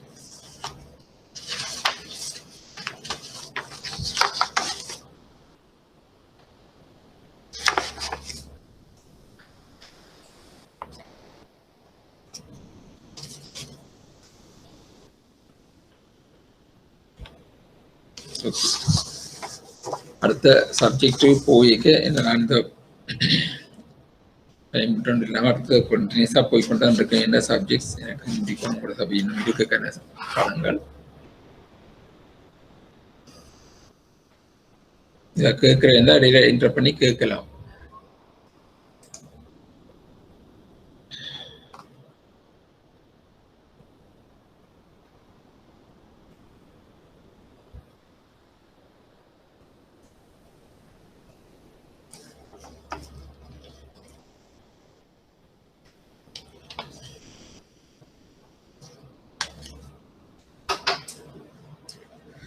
ஓகே, அடுத்த வந்து நெகோசியபிள் இன்ஸ்ட்ருமெண்ட்ஸ், கைமாறத்தக்க சாதனங்கள்.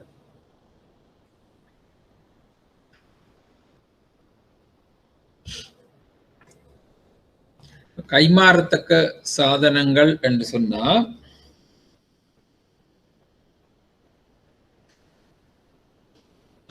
அந்த சொல்லிலேயே வந்து விளங்குது கைமாறத்தக்க நெகோசியபிள், சரிதானே, ஒரு ஆள்கிட்ட இருந்து இன்னொரு ஆளுக்கு மாறக்கூடியது என்று சொல்லுது.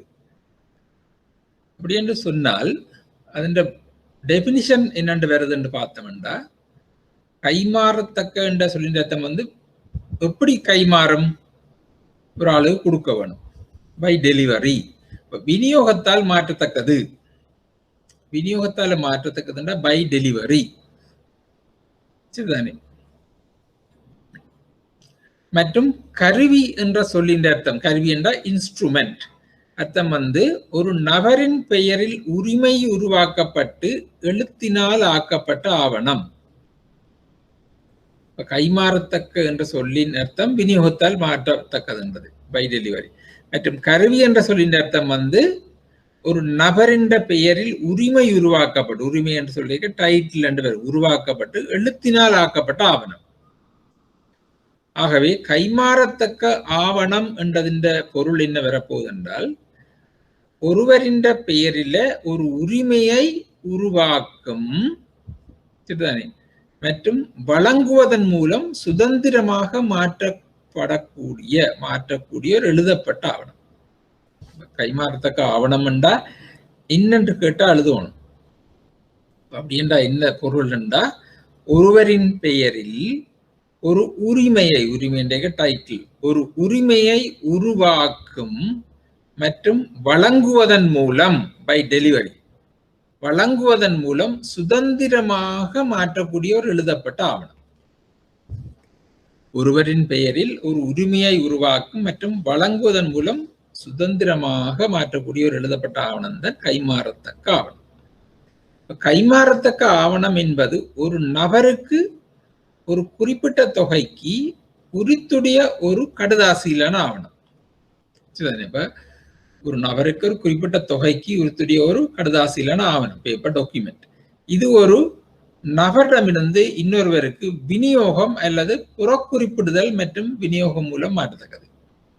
இன்னொருவருக்கு என்னென்று போகுது, விநியோகம் பை டெலிவரி, சரிதானே. அப்ப டெலிவரி அல்லது endorsement and delivery, endorsement with delivery. இப்போ என்டோஸ் பண்ணி டெலிவர் பண்றது, ரெண்டு விதமா இருக்கு. ஒன்று டெலிவர் பண்ணலாம் அல்லது என்டோஸ்மெண்ட் டெலிவரி என்று ரெண்டு வகையால இது கைமாறத்தக்கது.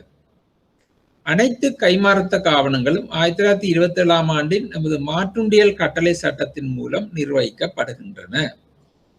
Bill of exchange ordinance 1927 bill of exchange ஆர்டினன்ஸ்ல தான் வருகிறது.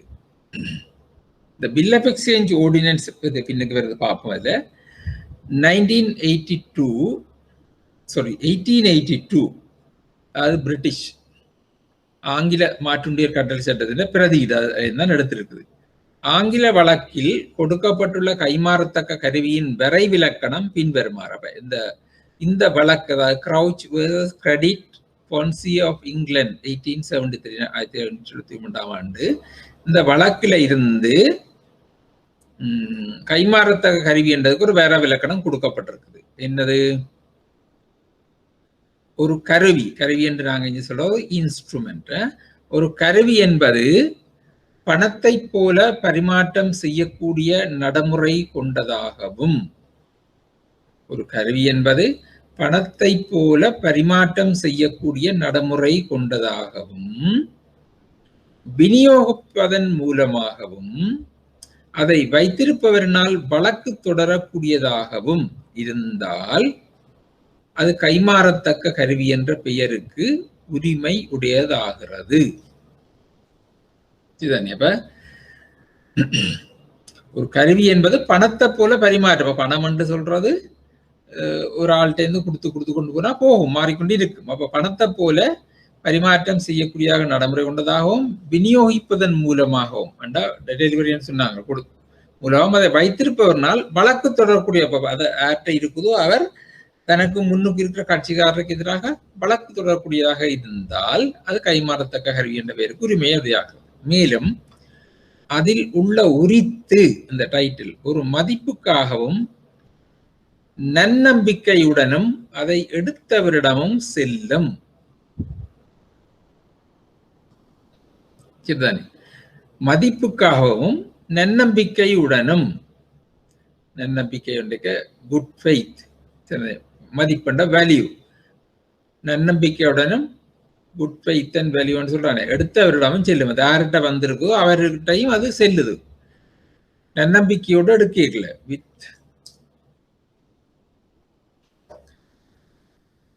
மேலே உள்ள நீதிவரையிலிருந்து பின்வருபவை கைமாறத்தக்க கருவியின் அத்தியாவசிய அம்சங்கள் என்பதை காணலாம்.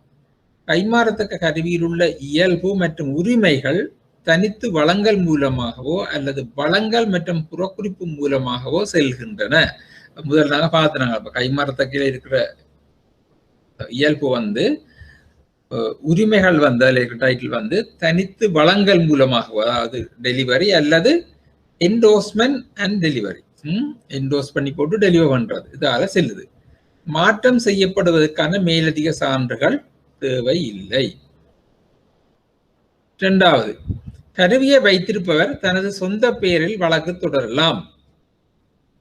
கருவியை வைத்திருக்கிறவர், அதாவது அந்த இன்ஸ்ட்ருமெண்ட், நெகோசியபிள் இன்ஸ்ட்ருமெண்ட்டை வச்சிருக்கிறவர் தன் சொந்த பெயரிலேயே தனக்கு முன்னாள் கட்சியா இருக்கிற வழக்கு போடலாம்.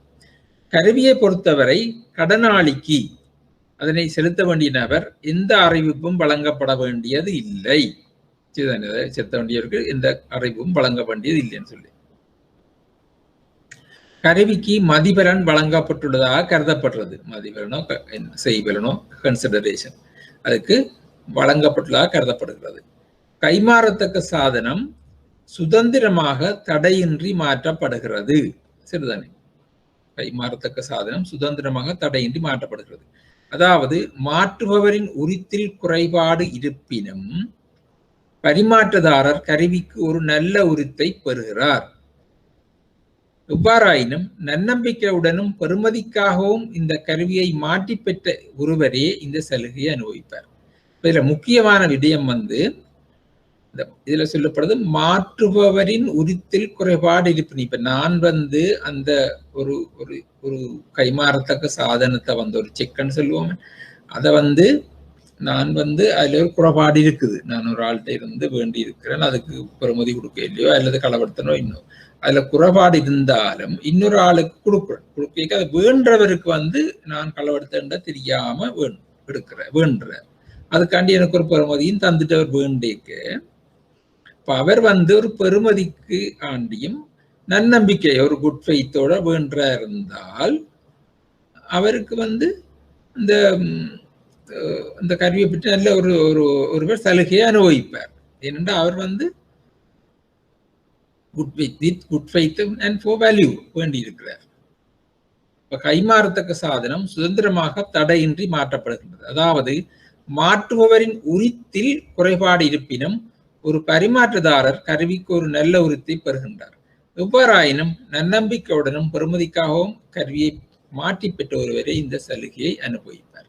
இப்ப இந்த வழக்கில சொல்லப்பட்ட இதிலிருந்து வந்த இந்த வழக்கிலிருந்து இந்த கைமாறத்தக்க சாதனம் என்றதுக்கு சொல்லப்பட்ட வரையறைகள் வருது. அப்ப கைமாறத்து என்ன வருது? கைமாறத்தக்க கருவியில் உள்ள இயல்பு மற்றும் உரிமைகள் தனித்து வளங்கள் மூலமாக அல்லது வளங்கள் மற்றும் புறக்குறிப்பு மூலமாக செல்கின்றன. மாற்ற செய்வதற்கான வேறு மேலதிக சான்றுகளில் தேவையில்லை. கருவி வைத்திருப்பவர் தனது சொந்த பேரில் வழக்கு தொடரலாம். கருவியை பொறுத்தவரை கடனாளிக்கு செலுத்த வேண்டிய நபர் எந்த அறிவிப்பும் வழங்கப்பட வேண்டியதில்லை. கருவிக்கு மதிபலன் வழங்கப்பட்டுள்ளதாக கருதப்படுகிறது. கைமாறத்தக்க சாதனம் சுதந்திரமாக தடையின்றி மாற்றப்படுகிறது. அதாவது மாற்றுபவரின் உரித்தில் குறைபாடு இருப்பினும் பரிமாற்றுதாரர் கருவிக்கு ஒரு நல்ல உரித்தை பெறுகிறார். எவ்வாறாயினும் நன்னம்பிக்கையுடனும் பெறுமதிக்காக இந்த கருவியை மாற்றி பெற்ற ஒருவரை இந்த சலுகையை அனுபவிப்பார். பொது சட்ட விதிப்படி தன்னிடம் உள்ளதை விட சிறந்த உரித்தை யாராலும் மாற்ற முடியாது. சரிதானே? பொது சட்டம் தன்னிடம் இருக்கிற உரித்தை விட சிறந்த உரித்தை மாற்ற முடியாது. ஆயினும் பெறுமதிக்காகவும் நன்னம்பிக்கையுடனும் கைமாறத்தக்க கருவி எடுத்த நபர் அதற்கு நல்ல உரித்தை பெறுகிறார். அந்த பொது விதியை விட இங்க வருது ஒரு கைமாறத்தக்க கருவியை ஒரு ஆள் பெறுமதிக்காகவும் நன்னம்பிக்கையுடன் எடுத்தனவர் அதற்கு நல்ல உரித்தை பெறுகிறார். இந்த வாசனம் குட் ஃபெய்த் பெறுமதிக்காகவும் நன்னம்பிக்கையுடன் சொல்லு முக்கியமான விடயம். இனி பாப்பம் இலங்கையின் 1927 ஆண்டின் 25ஆம் இலக்க மாற்றுண்டியல் கட்டளை சட்டம், பில் ஆஃப் எக்ஸ்சேஞ்ச் ஆர்டினன்ஸ். 1927ஆம் ஆண்டின் 25ஆம் இலக்க மாற்றுண்டியல் கட்டளை சட்டம், இது இலங்கையில் உள்ள பில் ஆஃப் எக்ஸ்சேஞ்ச் ஆர்டினன்ஸ். இந்த சட்டம் 1882ஆம் ஆண்டின் ஆங்கில மாற்றுண்டிய கட்டளை சட்டத்தின் அடிப்படையில் அமைந்துள்ளது. அது முதல் பார்த்திருக்கிறோம். இந்த சட்டத்துக்கு 1956 மற்றும் 61ஆம் ஆண்டுகளில் பிரிவுகள் 14, 35, 60, 76 மற்றும் 77 திருத்தம் செய்யப்பட்டிருக்க சில அமெண்ட்மெண்ட் செய்திருக்கு. என்னத்துக்கு? இந்த குரோசிங் குறுக்கு கோடுகள்ல வந்து திருத்தங்கள் செய்திருக்கு. காசோலைகளில் குறுக்கு கோடுகள் தொடர்பான பிரிவு 76 கைமாறத்தகாதது குறுக்கு கோடுகள் மற்றும் குறுக்கு கோடுகள் கைமாறத்தகாதது என்ற வார்த்தை இல்லாமல் மற்றும் 2 குறுக்கு கோடுகளை ஒரு காசோலையில் கைமாறத்தகாதது என்ற சொற்கள் சேர்த்தோ சேர்க்காமலோ விட திருத்தப்பட்டது. பிரிவு 5 சொல்லப்பட்டிருக்குது. இங்கு செய்யப்பட்ட திருத்தங்கள்ல வந்து கைமாறத்தகாத குறுக்கு கோடு மற்ற வந்து குறுக்கு கோடுகள் கைமாறத்தகாதது என்ற வார்த்தை இல்லாமல் பண்ணுதலாம். அதே நேரத்துல 2 குறுக்கு கோட்டுக்குள்ள ஒரு காசோலையில கைமாறத்தகாத என்ற சொற்கள் சேர்த்து விடலாம், சேர்க்காமலும் விடலாம் என்று திருத்தம் செய்யப்பட்டது. இப்ப நாங்க பார்ப்போம் கைமாறத்தக்க கருவிகளுக்கு உதாரணம் என்னன்னு பார்ப்போம். கைமாறத்தக்க கருவிகளுக்கு உதாரணம் ஒன்று மாற்றுண்டியல் பில் ஆஃப் எக்ஸ்சேஞ்ச், இரண்டாவது காசோலைகள் கைமாறத்தக்க கருவிகள், மூன்றாவது வாக்குறுதி பத்திரங்கள், வாக்குறுதி பத்திரம் சொல்ல ப்ராமிசரி நோட்ஸ் வாக்குறுதி பத்திரங்கள், மற்ற வங்கி உண்டியர்கள், வங்கி உண்டியல் பேங்க் டிராஃப்ட், வங்கி லாப பத்திரங்கள் டிவிடெண்ட் வாரண்ட்ஸ், காவிக்கான பத்திரங்கள் வேற டிபெஞ்சர்ஸ் சொல்றது, காவிக்கான பத்திரம் வேற டிபெஞ்சர்ஸ், திரைசேரி உண்டியல் ட்ரெஷரி பில்ஸ். இது வந்து உலகம் வந்து கைமாறத்தக்க கருவிகள் என்றது கேட்டகரிக்குள்ள வருகிறது. இது மாற்றுண்டியல்கள் பில் ஆஃப் எக்ஸ்சேஞ்ச், காசோலைகள் செக்ஸ், வாக்குறுதி பத்திரங்கள் ப்ராமிசரி நோட்ஸ், வங்கி உண்டியல்கள் பேங்க் டிராப்ஸ், வங்கி லாப பத்திரங்கள் டிவிடெண்ட் வாரண்ட்ஸ், காவிக்கான கடன் பத்திரங்கள் வேற டிபெஞ்சர்ஸ், திரைசேரி உண்டியல்கள் ட்ரெஷரி பில்ஸ். இனி கைமாறத்தகாத கருவிகள் சரிதானே, not negotiable instruments, not negotiable instruments-க்கு வந்து உதாரணம் பணக்கட்டளை என்றால் மணி ஆர்டர், அஞ்சல் கட்டளை என்றால் போஸ்டல் ஆர்டர். இது ரெண்டும் வந்து போஸ்ட் விசால இஷ்யூ பண்ணப்படுறது. இந்த மணி ஆர்டர் வந்து இன்னும் இருக்குது. இப்போ போஸ்டல் ஆர்டர் இல்லை, கொடுக்குற இல்லை, போஸ்ட் விசால வழங்கப்படுறதுதான். முந்தையது தொகை அடிச்சு முதலே ப்ரீ பிரிண்டடா இருக்கிறதான் போஸ்டல் ஆர்டர்.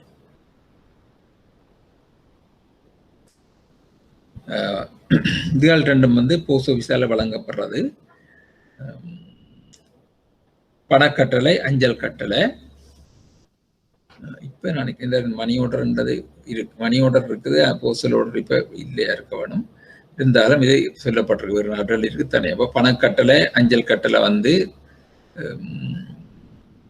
கைமாறத்தகாத கருவிகள். வங்கிகளால் வழங்கப்பட்ட நிலையான வைப்பு பற்றிச்சிட்டதா ஃபிக்ஸ்ட் டிபாசிட் ரெசிப்ட், வைப்பு சான்றிதழ் சர்டிபிகேட் ஆஃப் டிபாசிட்.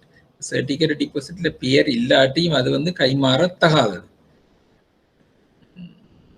மற்ற பங்கு சான்றிதழ் ஷேர் சர்டிபிகேட் கைமாறத்தகாதது.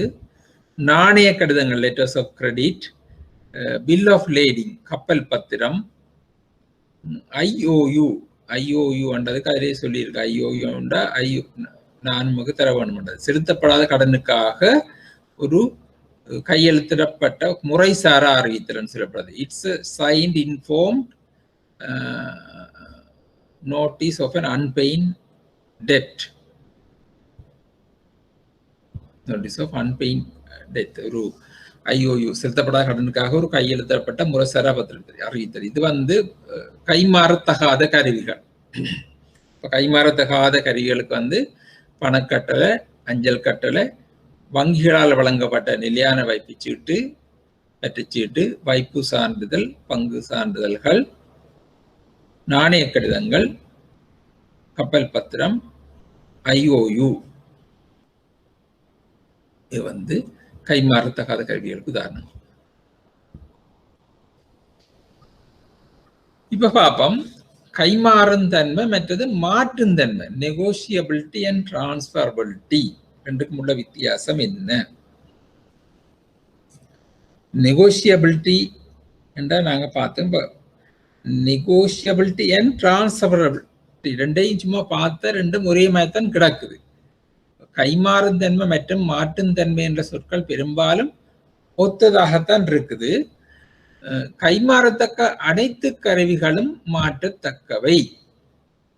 கைமாறத்தக்க அனைத்து கருவிகளும் மாற்றத்தக்கவை. ஆனால் மாற்றத்தக்க அனைத்து கருவிகளும் கைமாற்றத்தக்கவை அல்ல. இதுதான் வித்தியாசம். கைமாறத்தக்க அனைத்து கருவிகளும் மாற்றத்தக்கவை, ஆனால் மாற்றக்கூடிய அனைத்து கருவிகளும் கைமாறத்தக்கவை அல்ல.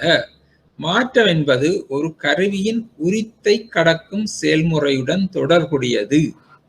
சரிதானே? மாற்றம் அதாவது டிரான்ஸ்பரபிலிட்டி என்றது ஒரு கருவியின் உரித்து அதாவது டைட்டிலை கடக்கும் செயல்முறையுடன் தொடர்பட்டது என்றாலும், கைமாறத்தக்க என்பது பொதுவாக அனுப்பப்பட்ட கருவியின் உரித்தின் தரத்துடன், தரம் குவாலிட்டி தரத்துடன் தொடர்பட்டது. இதுதான் வித்தியாசம். அது உரித்துடன் தொடர்பட்டது, இது உரித்தின் தரத்துடன் தொடர்பட்டது. சரிதானே? இப்ப டிரான்ஸ்பரபிலிட்டி என்றதற்கு டைட்டில் அது உரித்தோடு தொடர்பட்டது. நெகோசியபிலிட்டி கைமாறத்தன்மை என்றால் தரத்தின் உரித்தின் தரத்துடன் தொடர்பட்டது. உதாரணத்தை பார்த்தோம்னா, ஒரு கடிகாரத்தை பார்த்தோம்னா, ஒரு கடிகாரத்தை இழந்தால் அதன் உரிமையாளர் உரிமையை கோரலாம். இது கைமாறத்தகாத பொருள் உரித்து விநியோகத்தால் மட்டும் மாற்றப்படாது.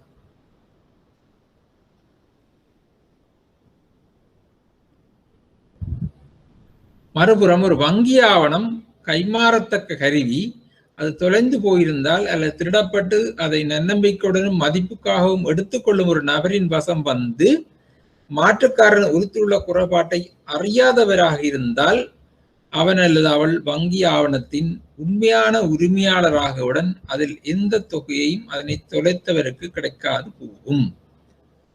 இதுதான் கைமாறத்தக்க செக். இதுல உள்ள வித்தியாசம் என்னண்டா, கடிகாரம் என்றா அதை காணாம உரிமையாளர் ப்ரூவ் பண்ணி தனக்கு எடுத்துக்கொள்ளலாம். ஆனா செக் காசோல ஒரு கைமாறத்தக்காத ஒரு காசு இதுன்னு சொன்னா,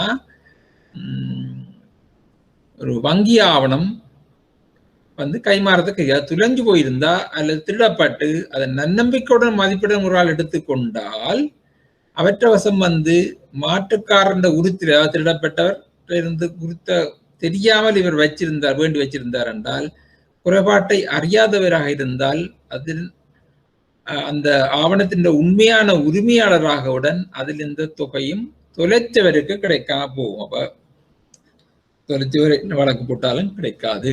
இதுதான் கைமாறத்தக்க கருவியின் உள்ள அம்சம், சிறப்பு அம்சம். கைமாறத்தன்மை மாற்றும் தன்மை ரெண்டுக்கும் உள்ள வித்தியாசத்தை பார்த்தோம். இதுக்கு வழக்கு இருக்கு. மில்லர் வெர்சஸ் ரேஸ் 1758 ஆண்டு வழக்கு கொண்டிருக்கு. கடிகாரம் மற்றும் வங்கி ஆவணம் இரண்டும் மாற்றத்தக்கவை, ஆனால் வங்கி ஆவணத்துக்கு மட்டுமே கைமாறத்தக்க தன்மையின் தரம் உள்ளது.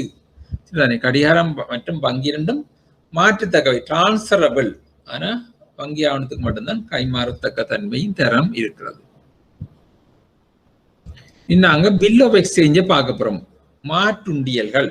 இப்போ மாற்றுண்டியல் இதுல கொஞ்சம் டீப்பா கொஞ்சம் அதுல டெபினிஷனை பார்க்க வேண்டி வருது. உங்கள்ட்ட மாற்றுண்டியல் பற்றி விளக்கம் கேட்டால் அந்த டெபினிஷனை சொல்லி தனியாக மாற்றுண்டியல் என்று கேட்டு அதில் விளக்கம் எழுதுன்னு சொல்லிட்டா அதுல சொல்லப்பட்ட ஒரு வசனத்துக்கும் விளக்கம் சொல்லி எழுத வேணும். அப்படி கேட்காம சிம்பிளா வேறு என்று கேட்டா அந்த விளக்கம் கொடுக்க தேவையில்லை.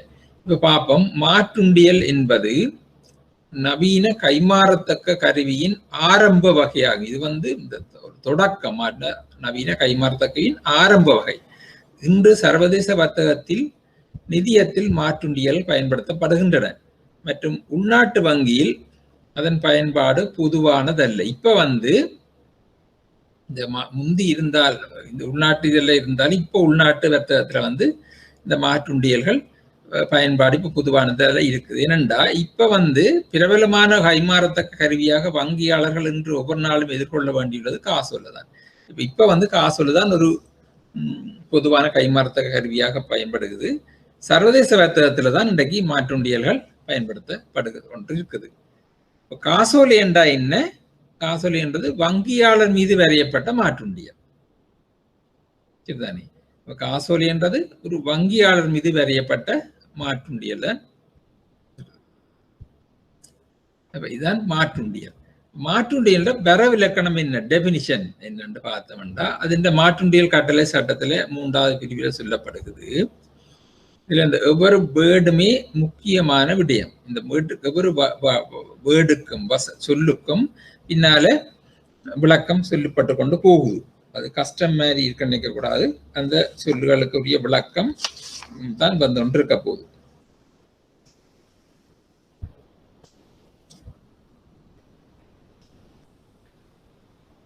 ஒரு உண்டியல் என்பது ஒரு நிபந்தனையற்ற சரிதானே.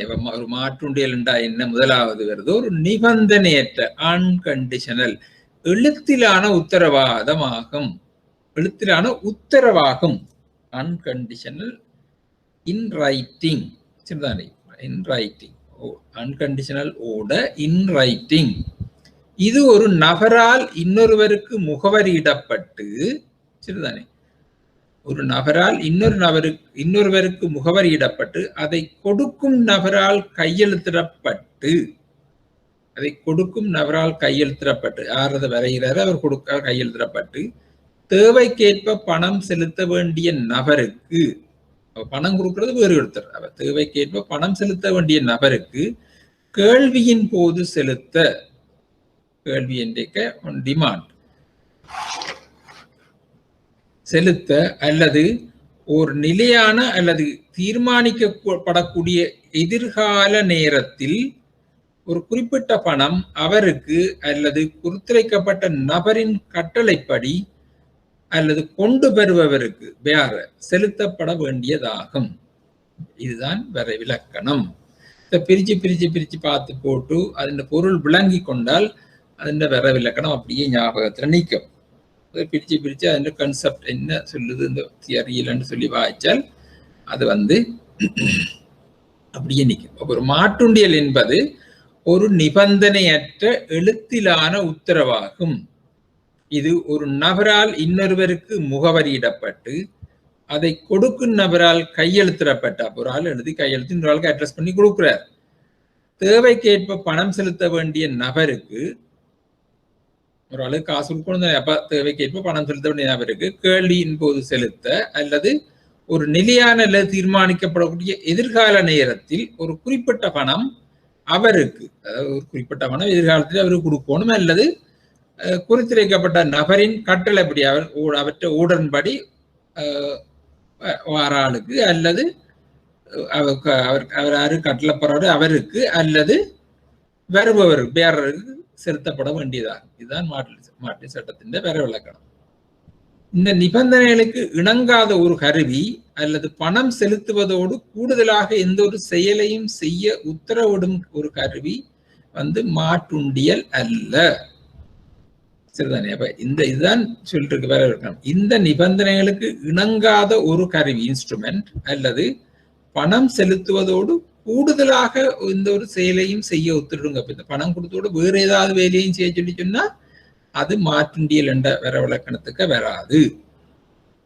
மூன்றாவது, ஒரு குறிப்பிட்ட நிதியிலிருந்து பணம் செலுத்துவதற்கான உத்தரவு இந்த பிரிவின் அர்த்தத்துக்குள் நிபந்தனையற்றது அல்ல. ஒரு குறிப்பிட்ட நிதியிலிருந்து பணம் செலுத்துவதற்கான உத்தரவு இந்த பிரிவின் அர்த்தத்துக்குள் நிபந்தனையற்றது அல்ல. ஆயினும் ஒரு தகுதியற்ற உத்தரவு அதனுடன் இணைந்து செலுத்துவதற்கு,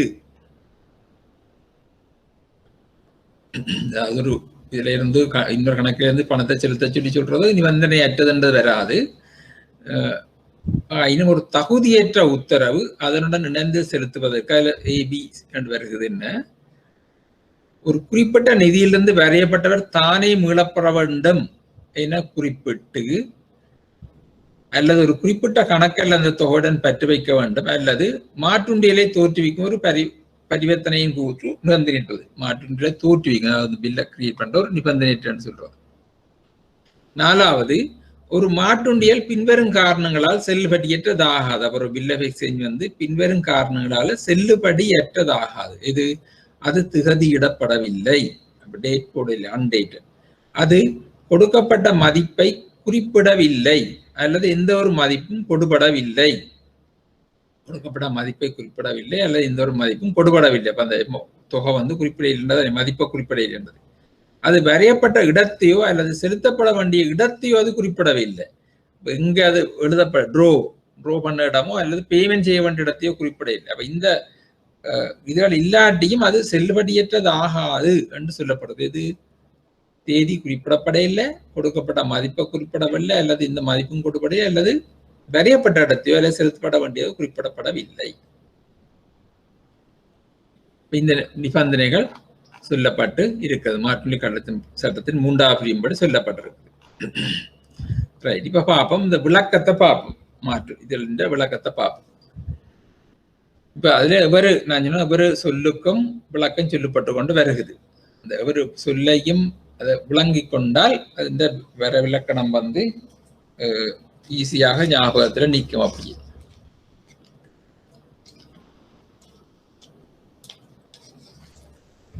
நிபந்தனையற்ற கட்டளை, அன்கண்டிஷனல் ஆர்டர். அன்கண்டிஷனல் ஆர்டர் என்று சொல்றது, ஒரு கட்டளை இருக்க வேண்டும், அது ஒரு இயல்பான கட்டளை. அதாவது பணம் செலுத்துங்கள் அல்லது தயவு செய்து செலுத்துங்கள், வேறு எந்த நிபந்தனையும் இருக்கக்கூடாது. இதுதான் ஒரு கட்டளைன்னு சொல்றது. நிபந்தனையற்ற அன்கண்டிஷனல் ஆர்டர், ஒரு கட்டளை இருக்க வேண்டும், அது ஒரு இயல்பான கட்டளை. அதாவது பணம் செலுத்துங்கள் அல்லது தயவு செய்து செலுத்துங்கள், வேறு எந்த கண்டிஷனும் இருக்கக்கூடாது. எழுத்துப்பூர்வமாக, இன் ரைட்டிங், கருவி முழுவதும் எழுத்துப்பூர்வமாக இருக்க வேண்டும். எழுத்தில் என்ற வார்த்தையில் தட்டச்சு செய்யப்பட்ட, அச்சிடப்பட்ட அல்லது எழுதப்பட்டது அடங்கும். அப்ப அது விளங்குதானே. அதை கொடுக்கும் நபரால் கையொப்பம் விடப்பட்டது, அந்த சொல்ல சொல்லிக்கொண்டு வரோம். அதை கொடுக்கும் நபரால் கையொப்பம் விடப்பட்டது, அதாவது அந்த உண்டியலை வரைஞ்சவர். Sign by the person giving it. இதன் பொருள், உண்டியலில் மாற்றுண்டியலில் வரைபவர், அதாவது வழங்குவர், அவரால் முறையாக அங்கீகரிக்கப்பட்ட நபர் வந்து கையொப்பம் விட வேண்டும். அந்த வழங்குவர் வரைகின்ற அவராலே அல்லது அவரால் ஆத்தரைஸ் பர்சன் வந்து கையொப்பம் விட வேணும். அதுக்கு ஒரு வழக்கு சொல்லப்பட்டிருக்கு, மெய்யப்பன் வெர்சஸ் மஞ்சநாயக்கர் 1961.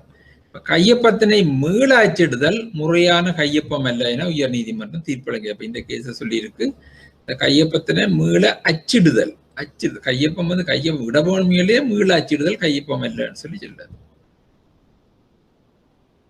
வரைந்தவரால் உண்டியல் கையொப்பம் விடப்படாத போது அவரது அதிகாரமின்றி அவரது கையொப்பம் மோசடியாக இடப்படின் அது மோசடியாகும்.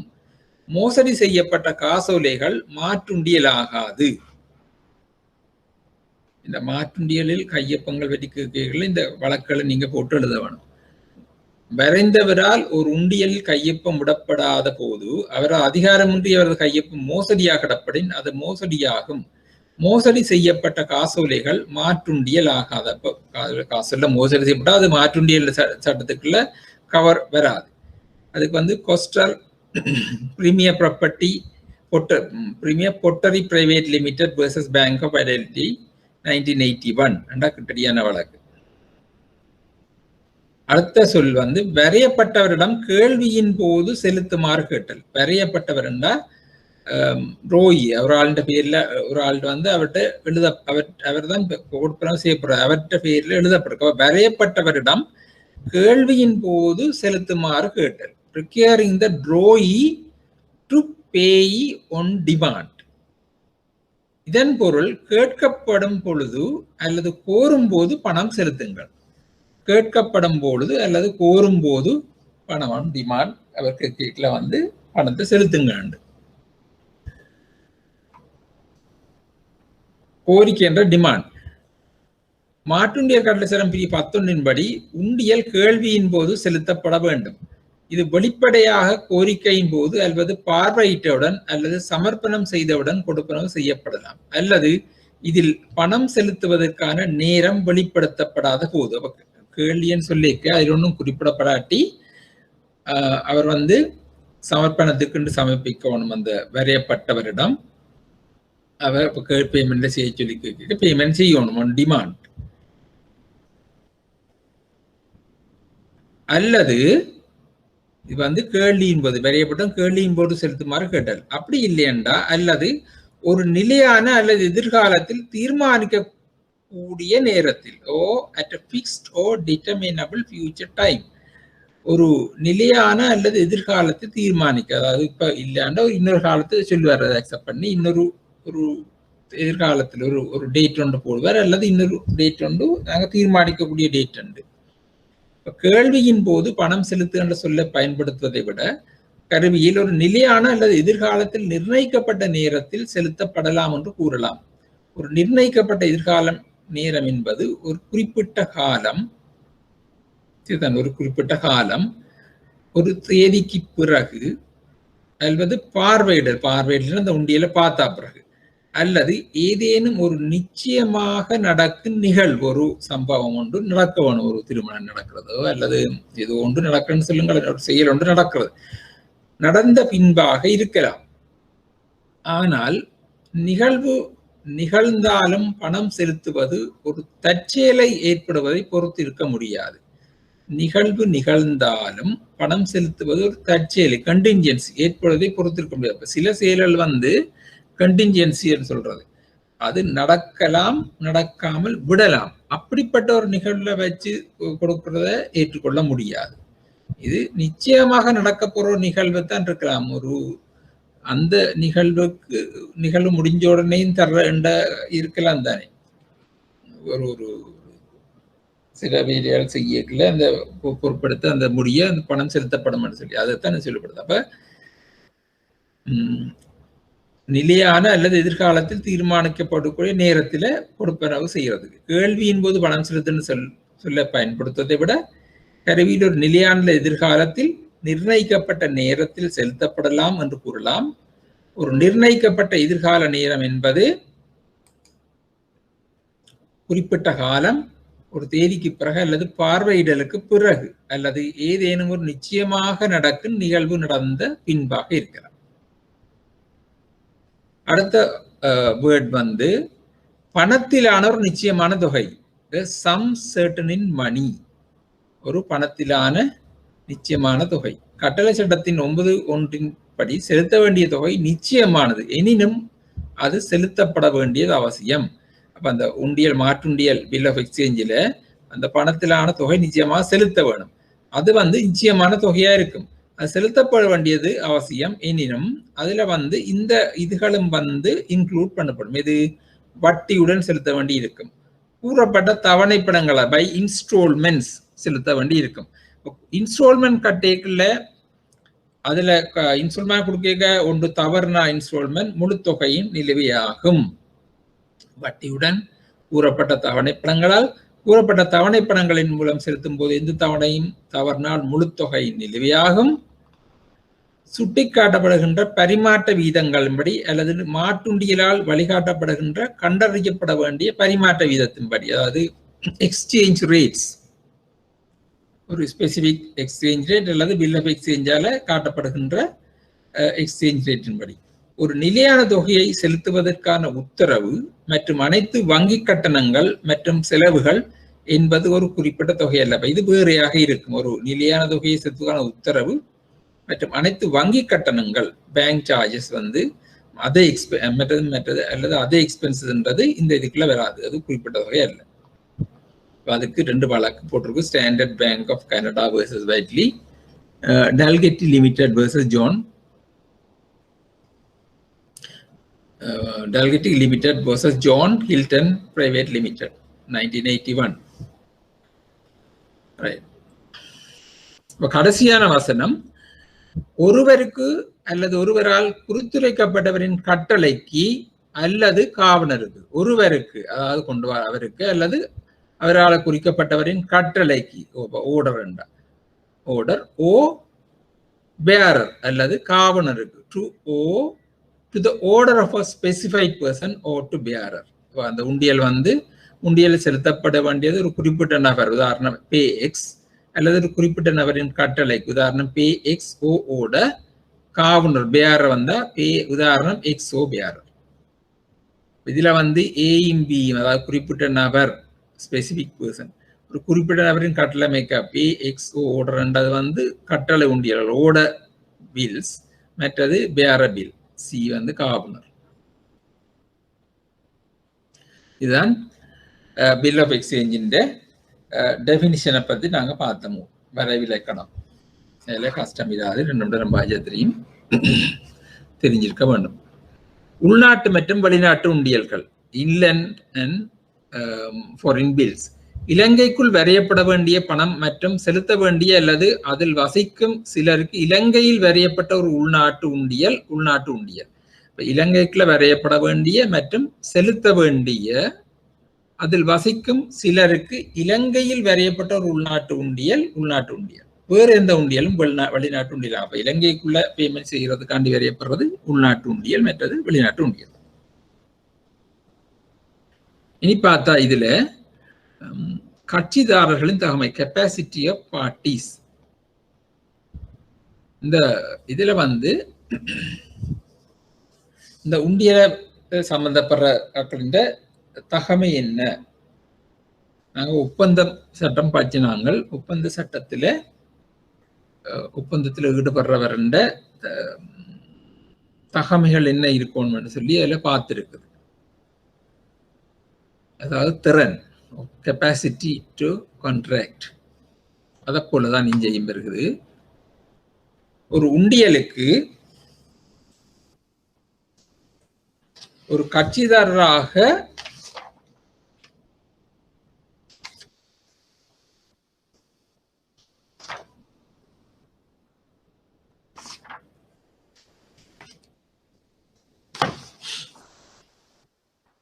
ஒரு உண்டியலுக்கு ஒரு கட்சிதாரராக பொறுப்பை செலுத்துவதற்கான திறன் ஒப்பந்தம் செய்யும் திறனுக்கு சமனாக செயல்படுகிறது. ஒப்பந்தம் செய்கிற கெப்பாசிட்டி இருக்கணும். ஒரு உண்டியலுக்கு ஒரு கட்சிதாரராக ஒரு பார்ட்டி ஒரு பொறுப்பை செலுத்துவதற்கான திறன் ஒப்பந்தம் செய்யும் திறனுக்கு சமனாக செயல்படுகிறது. அத்தகைய திறன் இலங்கையின் சட்டத்தால் தீர்மானிக்கப்பட வேண்டும் என்றால் அந்த சட்டத்தை பாதிக்கும் எந்த ஒரு சட்டத்தின் விதிகளுக்கு முற்பட்டு ரோமன் டச்சு சட்டத்தால் அது தீர்மானிக்கப்படும். சரிதானே? என்ன சொல்றோம்? அத்தகைய திறன், அந்த கெப்பாசிட்டி வந்து இலங்கையின் சட்டத்தால் தீர்மானிக்கப்பட வேணும். இப்ப இலங்கையின் சட்டம் தீர்மானிக்கப்படணும்டா அந்த சட்டத்தை பாதிக்கிற எந்த ஒரு சட்டத்தின் விதிகளுக்கு முற்பட்டு ரோமன் டச்சு சட்டத்தால் அது தீர்மானிக்கப்படும். ஏன் என்றால் நீங்க அந்த பார்த்திருப்பீங்க, லோ ஆஃப் கான்ட்ராக்ட்ல பார்த்து நாங்கள் இலங்கையின் பொது சட்டமாக ரோமன் டச்சு சட்டம் இருக்கிறபடியால இந்த ரோமன் டச்சு சட்டம் தான் கூட செல்வாக்கு செலுத்துது. பிரிவு 22(2) அங்கு மாற்றுண்டியல் மற்றும் காசோலைகளின் மசோதாக்களை ஆங்கில சட்டம் நிர்வகிக்குது. மாற்றுண்டியல் மற்றும் காசோலைகளின் மசோதாக்களை ஆங்கில சட்டம் நிர்வகிக்குது.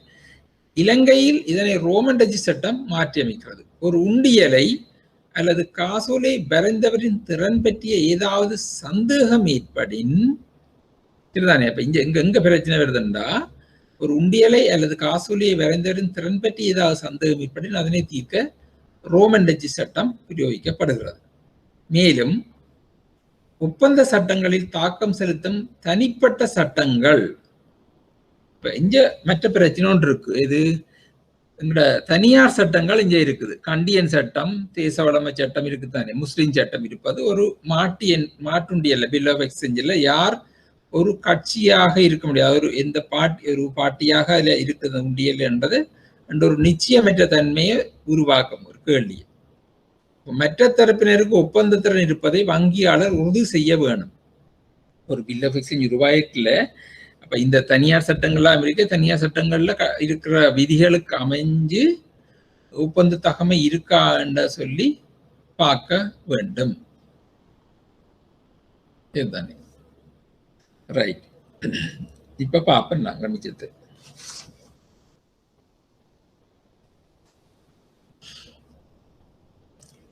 மதிப்பலன்.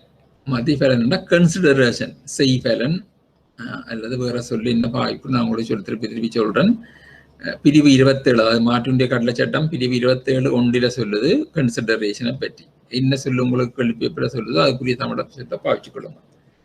ஒரு உண்டியலுக்கு பெறுமதி மிக்க மதிப்பலன் அமைக்கப்படலாம் ஒரு பில் ஆஃப் எக்ஸ்சேஞ்சுக்கு. இங்கிலாந்து சட்டப்படி ஒவ்வொரு மதிப்பலனும் ஒரு எளிய ஒப்பந்தத்தை ஆதரிக்க போதுமானது.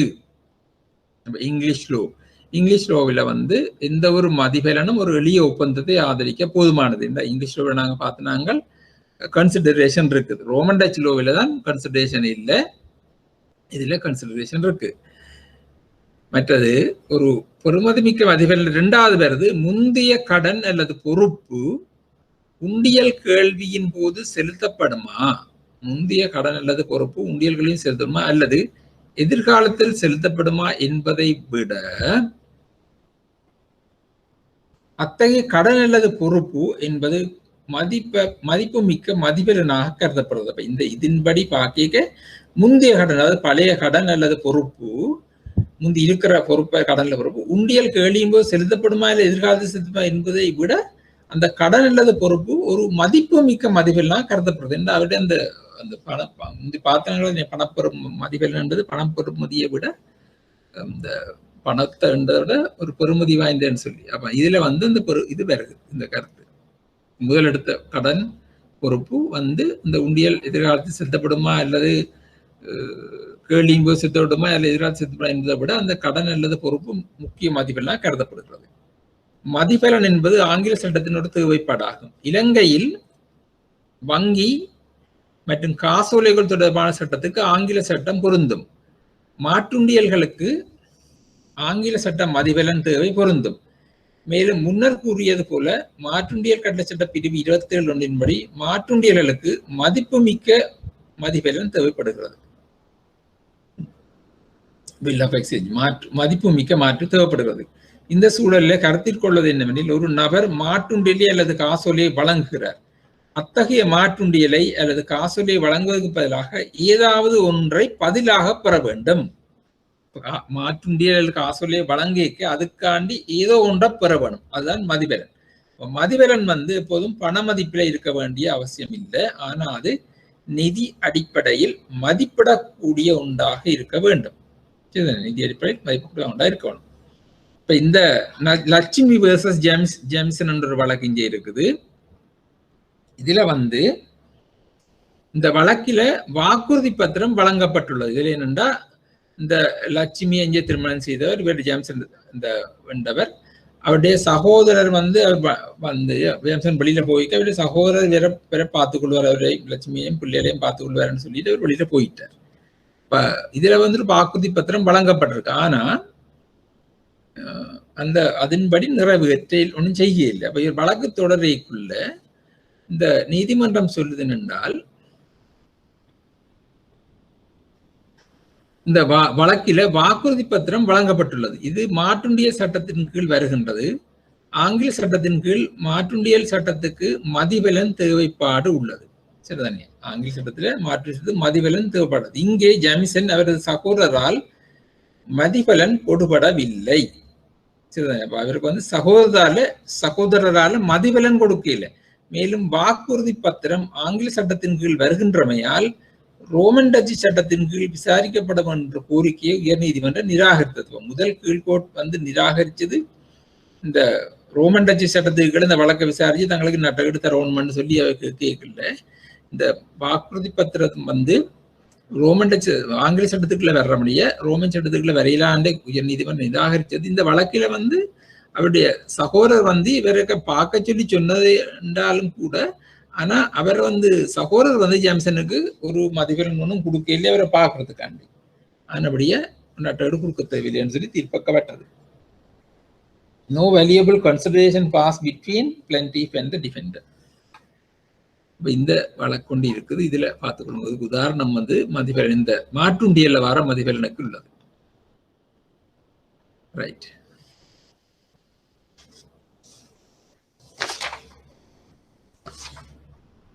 மாற்றுண்டியலில் ஈடுபடும் கட்சிதாரர்கள், ஈடுபட்டுள்ள கட்சிதாரர்கள் இதில் நாங்கள் பார்த்து நாங்கள் வேற 2-3 கட்சிதாரர்கள் வருகினோம். ஒவ்வொரு கட்சிதாரரையும் பார்ப்போம். அவை இந்த கட்சிதாரர்கிட்ட பொறுப்பு என்ன என்றதான் பார்க்க போறோம். இதில் பெருசா டீப்பா ஒன்றும் இல்லை. ஆனா அந்த கட்சிதாரர் என்றா என்ன, அவற்ற பொறுப்பு இந்த மாற்றுண்டியல்ல என்ன, அவ்வளவுதான் பார்க்க போறோம். வேற ஒன்றும் டீப்பா ஒன்றும் போற இல்லை. முதலாவது வந்து மாற்றுண்டியல் வரையப்படும் போது உண்டியலில் சட்ட உரிமைகள் மற்றும் பொறுப்புகளை பெறும் பல கட்சிதாரர்கள் உள்ளனர். மாற்றுண்டியலை வரைபவர், ட்ரோவர் ஆஃப் பில் ஆஃப் எக்ஸ்சேஞ்ச். முதலாவது மாற்றுண்டியலை வரைபவர், ட்ரோவர் ஆஃப் பில் ஆஃப் எக்ஸ்சேஞ்ச். மாற்றுண்டியலை வரைபவர், அதாவது வரைந்தவர் ஆவர், அதுதான் ட்ரோவர். மாற்றுண்டியலை வரைபவர் தான் அந்த வரைந்தவர் ஆவர். அவர் கட்டளை சட்டத்தின் 55வது பிரிவின் கீழ் ஒரு உண்டியலை வரைவதன் மூலம் வரைபவர். இந்த உண்டியலை வரைவர் ட்ரோவர். அவர் வந்து சரியான விளக்கத்துடன் அது ஏற்றுக்கொள்ளப்பட்டு, அதாவது அவர் யார்கிட்ட பேர்ல வரைகிறாரோ, யாருக்கு வரைகிறாரோ அவர் வந்து சரியான விளக்கத்துடன் ஏற்றுக்கொள்ளப்பட்டு அதன் வளமைக்கேற்ப செலுத்தப்படும் என்றும், அது கொடுப்பனவு மறுக்கப்பட்டால் அவர் வைத்திருப்பவருக்கு அல்லது அதை செலுத்த நிர்பந்திக்கப்பட்ட எந்த ஒரு புறக்குறிப்பிட்டவருக்கும் இழப்பீடு வழங்குவார். அவர் கொடுப்பனவு மறுக்கப்பட்டதுக்கு தேவையான நடவடிக்கைகள் முறையாக எடுக்கப்பட வேண்டும். இப்ப இவர் வந்து வரைகிறவற்ற பொறுப்பு என்னென்றால், அவர் வரையக்குள்ள அவர் என்ன செய்கிறார் என்றால், அதை ஒரு இன்னொரு பேருக்கு இன்னொரு அதை ஏற்றுக்கொண்டு அதுக்கு கொடுப்பனவு செய்வார். அப்படி கொடுப்பனவு செய்யாம மறுக்கப்பட்டால் அந்த மாற்றுண்டியலை யார் வச்சிருக்கிறாரோ அவருக்கு இவர் வந்து அவருக்கு அல்லது அதுல இந்த மாற்றுண்டியல புறக்குறிப்பிட்டவருக்கும் அல்லது புறக்குறிப்பிட்டவருக்கும் இவர் நட்டஈடு வழங்குவார் என்று சொல்லி இந்த வரைபவர் உறுதிப்படுத்துற அவருக்கு என்றதான் அந்த சட்ட இதுல வருகிறது அவற்ற பொறுப்பு. சரியான விளக்கத்துடன் அது ஏற்றுக்கொள்ளப்பட்டு அதன் வளமைக்கேற்ப செலுத்தப்படும், அதாவது பணம் செலுத்தப்படும் என்றும், அவர் கொடுப்பனவு மறுக்கப்பட்டால் அவர் வைத்திருப்பவருக்கு ஹோல்டர்ன்னு சொல்றது, ஹோல்டர் யாருன்னு பின்னுக்கு விளக்கம் பெறுது பார்ப்போம், அல்லது அதை செலுத்த நிர்பந்திக்கப்பட்ட எந்த ஒரு புறக்குறிப்பிட்டவருக்கு மெண்டோசர் இழப்பீடு வழங்குவார். அதற்கு அப்ப இது சொல்றதா இருந்தா இந்த இப்படியா ரிஜெக்ட் பண்ணி இருந்தால், பேமெண்ட் செய்ய மறுத்திருந்தால், அதற்கு பெற வேணுமா இருந்தால் அதற்கு கொடுப்பனவு மறுக்கப்பட்டதுக்கு தேவையான நடவடிக்கைகள் முறையாக எடுக்கப்பட வேண்டும். பி, பணம் செலுத்துபவரின் இருப்பு மற்றும் அவரின் புறக்குறிப்பிடும் திறன் காலக்கிரமத்தில் வைத்திருப்பவருக்கு மறுப்பதிலிருந்து தவிர்க்கப்படுகிறது. பணம் செலுத்துவர், அதாவது பேயி, பணம் செலுத்துபவரின் இருப்பு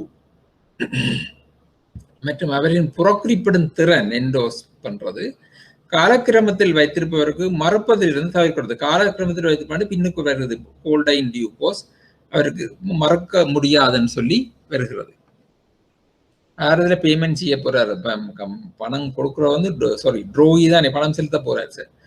அவர் வந்து அவருடைய இருப்பு வந்து புறக்குறிப்பிடும் திறன் காலக்கிரமத்தில் வைத்திருப்பவருக்கு மறக்கப்படுது. இது ரெண்டும் வந்து இந்த வரைபவருடைய பொறுப்பாக வருது. வேற ஆற்ற பேர்ல வரைகிறாரோ அவர் வந்து இவ்வளவும் இருக்க வேணும், அதை வச்சு கொண்டு வரைய வேணும். ரெண்டாவது வரையப்பட்டவர். இப்போ அவர் முதல் வரைஞ்சவரை பார்த்து வரையப்பட்டவர், அவர் வரையப்பட்டவர் ரோயி. இவர் மீது உண்டியல் வரையப்பட்டதோ அவர் வரையப்பட்ட நபர் ஆவார். எவர் மீது உண்டியல் வரையப்பட்டதோ அவர் வரையப்பட்ட நபர் ஆவார். மாற்றுண்டியல் சட்ட பிரிவு 53 கீழ் தானாகவே பணம் செலுத்துவதற்கு கிடைக்கக்கூடிய வரையப்பட்டவரின் கைகளில் நிதி ஒதுக்கலாக செயல்படாது. இந்த பிரிவு சொல்லுது, மாற்றுண்டியல் சட்ட பிரிவு 53 சொல்லுது, தானாகவே ஆட்டோமேட்டிக்கலியா பணம் செலுத்துவதற்கு கிடைக்கக்கூடிய வரையப்பட்டவரின் கைகள் நிதி ஒதுக்கலாக செயல்படாது, தானாக போவாது பணம். எனவே ஒரு உண்டியலை ஏற்றுக்கொள்ளாத ஒரு உண்டியலின் வரையப்பட்டவர் அதற்கு பொறுப்பல்ல. ஒரு உண்டியல் ஒருவர் மீது வரையப்பட்டிருந்தா அவர் அதை அக்செப்ட் பண்ணும் வரைக்கும் அது அவருக்கு பொறுப்பு வராது. அப்ப அவர் உண்டியலை ஏற்றுக்கொண்டாதான் அதுக்கு பொறுப்பாவார். மறுபுறம் ஒரு வரையப்பட்டவரை உண்டியலை ஏற்றுக்கொண்டால் அவர் ஏற்றுக்கொள்ளும் முறையின்படி அவர் அதை செலுத்துவார் என்று சட்டம் குறிக்கிறது. உண்டியல் ஒன்று ஒருத்தர் வரைஞ்சு ஒருவர் மீது வரையப்பட்டிருந்தால் அந்த அவர் அதை ஏற்றுக்கொள்ளணும். ஏற்றுக்கொண்டு கையொப்பம் போட்டாருண்டா பொறுப்பு அடைவார். அது வரைக்கும் அவர் பொறுப்பு இல்லை. கையெழுத்து போட்டா தான் பொறுப்பு. அப்படி கையெழுத்து போட்டு ஏற்றுக்கொண்டார் என்றால் அதை முறைப்படி அவர் பணம் செலுத்த வேணும். ஏற்றுக்கொள்ளும் ஒரு வரையப்பட்டவர் ஒரு ஏற்பாளர் என்று அழைக்கப்படுகிறார். ஏற்பாளர் என்ற அக்செப்டர், ஏற்பாளர் என்று அழைக்கப்படுகிறார் மற்றும் உண்டியலில் பொறுப்பாளி ஆகிறார். அப்ப அவர் ஏற்பாளர் என்பவர் உண்டியல் பொறுப்பாளி ஆகிறார். ஒரு ஏற்றுக்கொள்பவராக காலக்கிரமத்தில் வைத்திருப்பவர், காலக்கிரமத்தில் ஹோல்டைன் டியூ கோர்ஸ் ஒரு பொசிஷன் அங்கால வேறு இது வழங்கப்படுத்துவோம். மாற்றுண்டிய ஒரு ஏற்றுக்கொள்பவராக காலக்கிரமத்தில் வைத்திருப்பவருக்கு மறுப்பதிலிருந்து இவரும் தவிர்க்கப்படுகிறார். அப்ப இவரும் அவருக்கு செலுத்துவதிலிருந்து தப்ப முடியாது. வரைந்தவரின் இருப்பு, அவர் கையொப்பத்தின் உண்மையான தன்மை மற்றும் உண்டியலை வரைய அவரது திறன் மற்றும் அதிகாரம். இந்த பொறுப்பு கட்டளை சட்டத்தின் 54ஆம் பிரிவில கூறப்பட்டிருக்குது.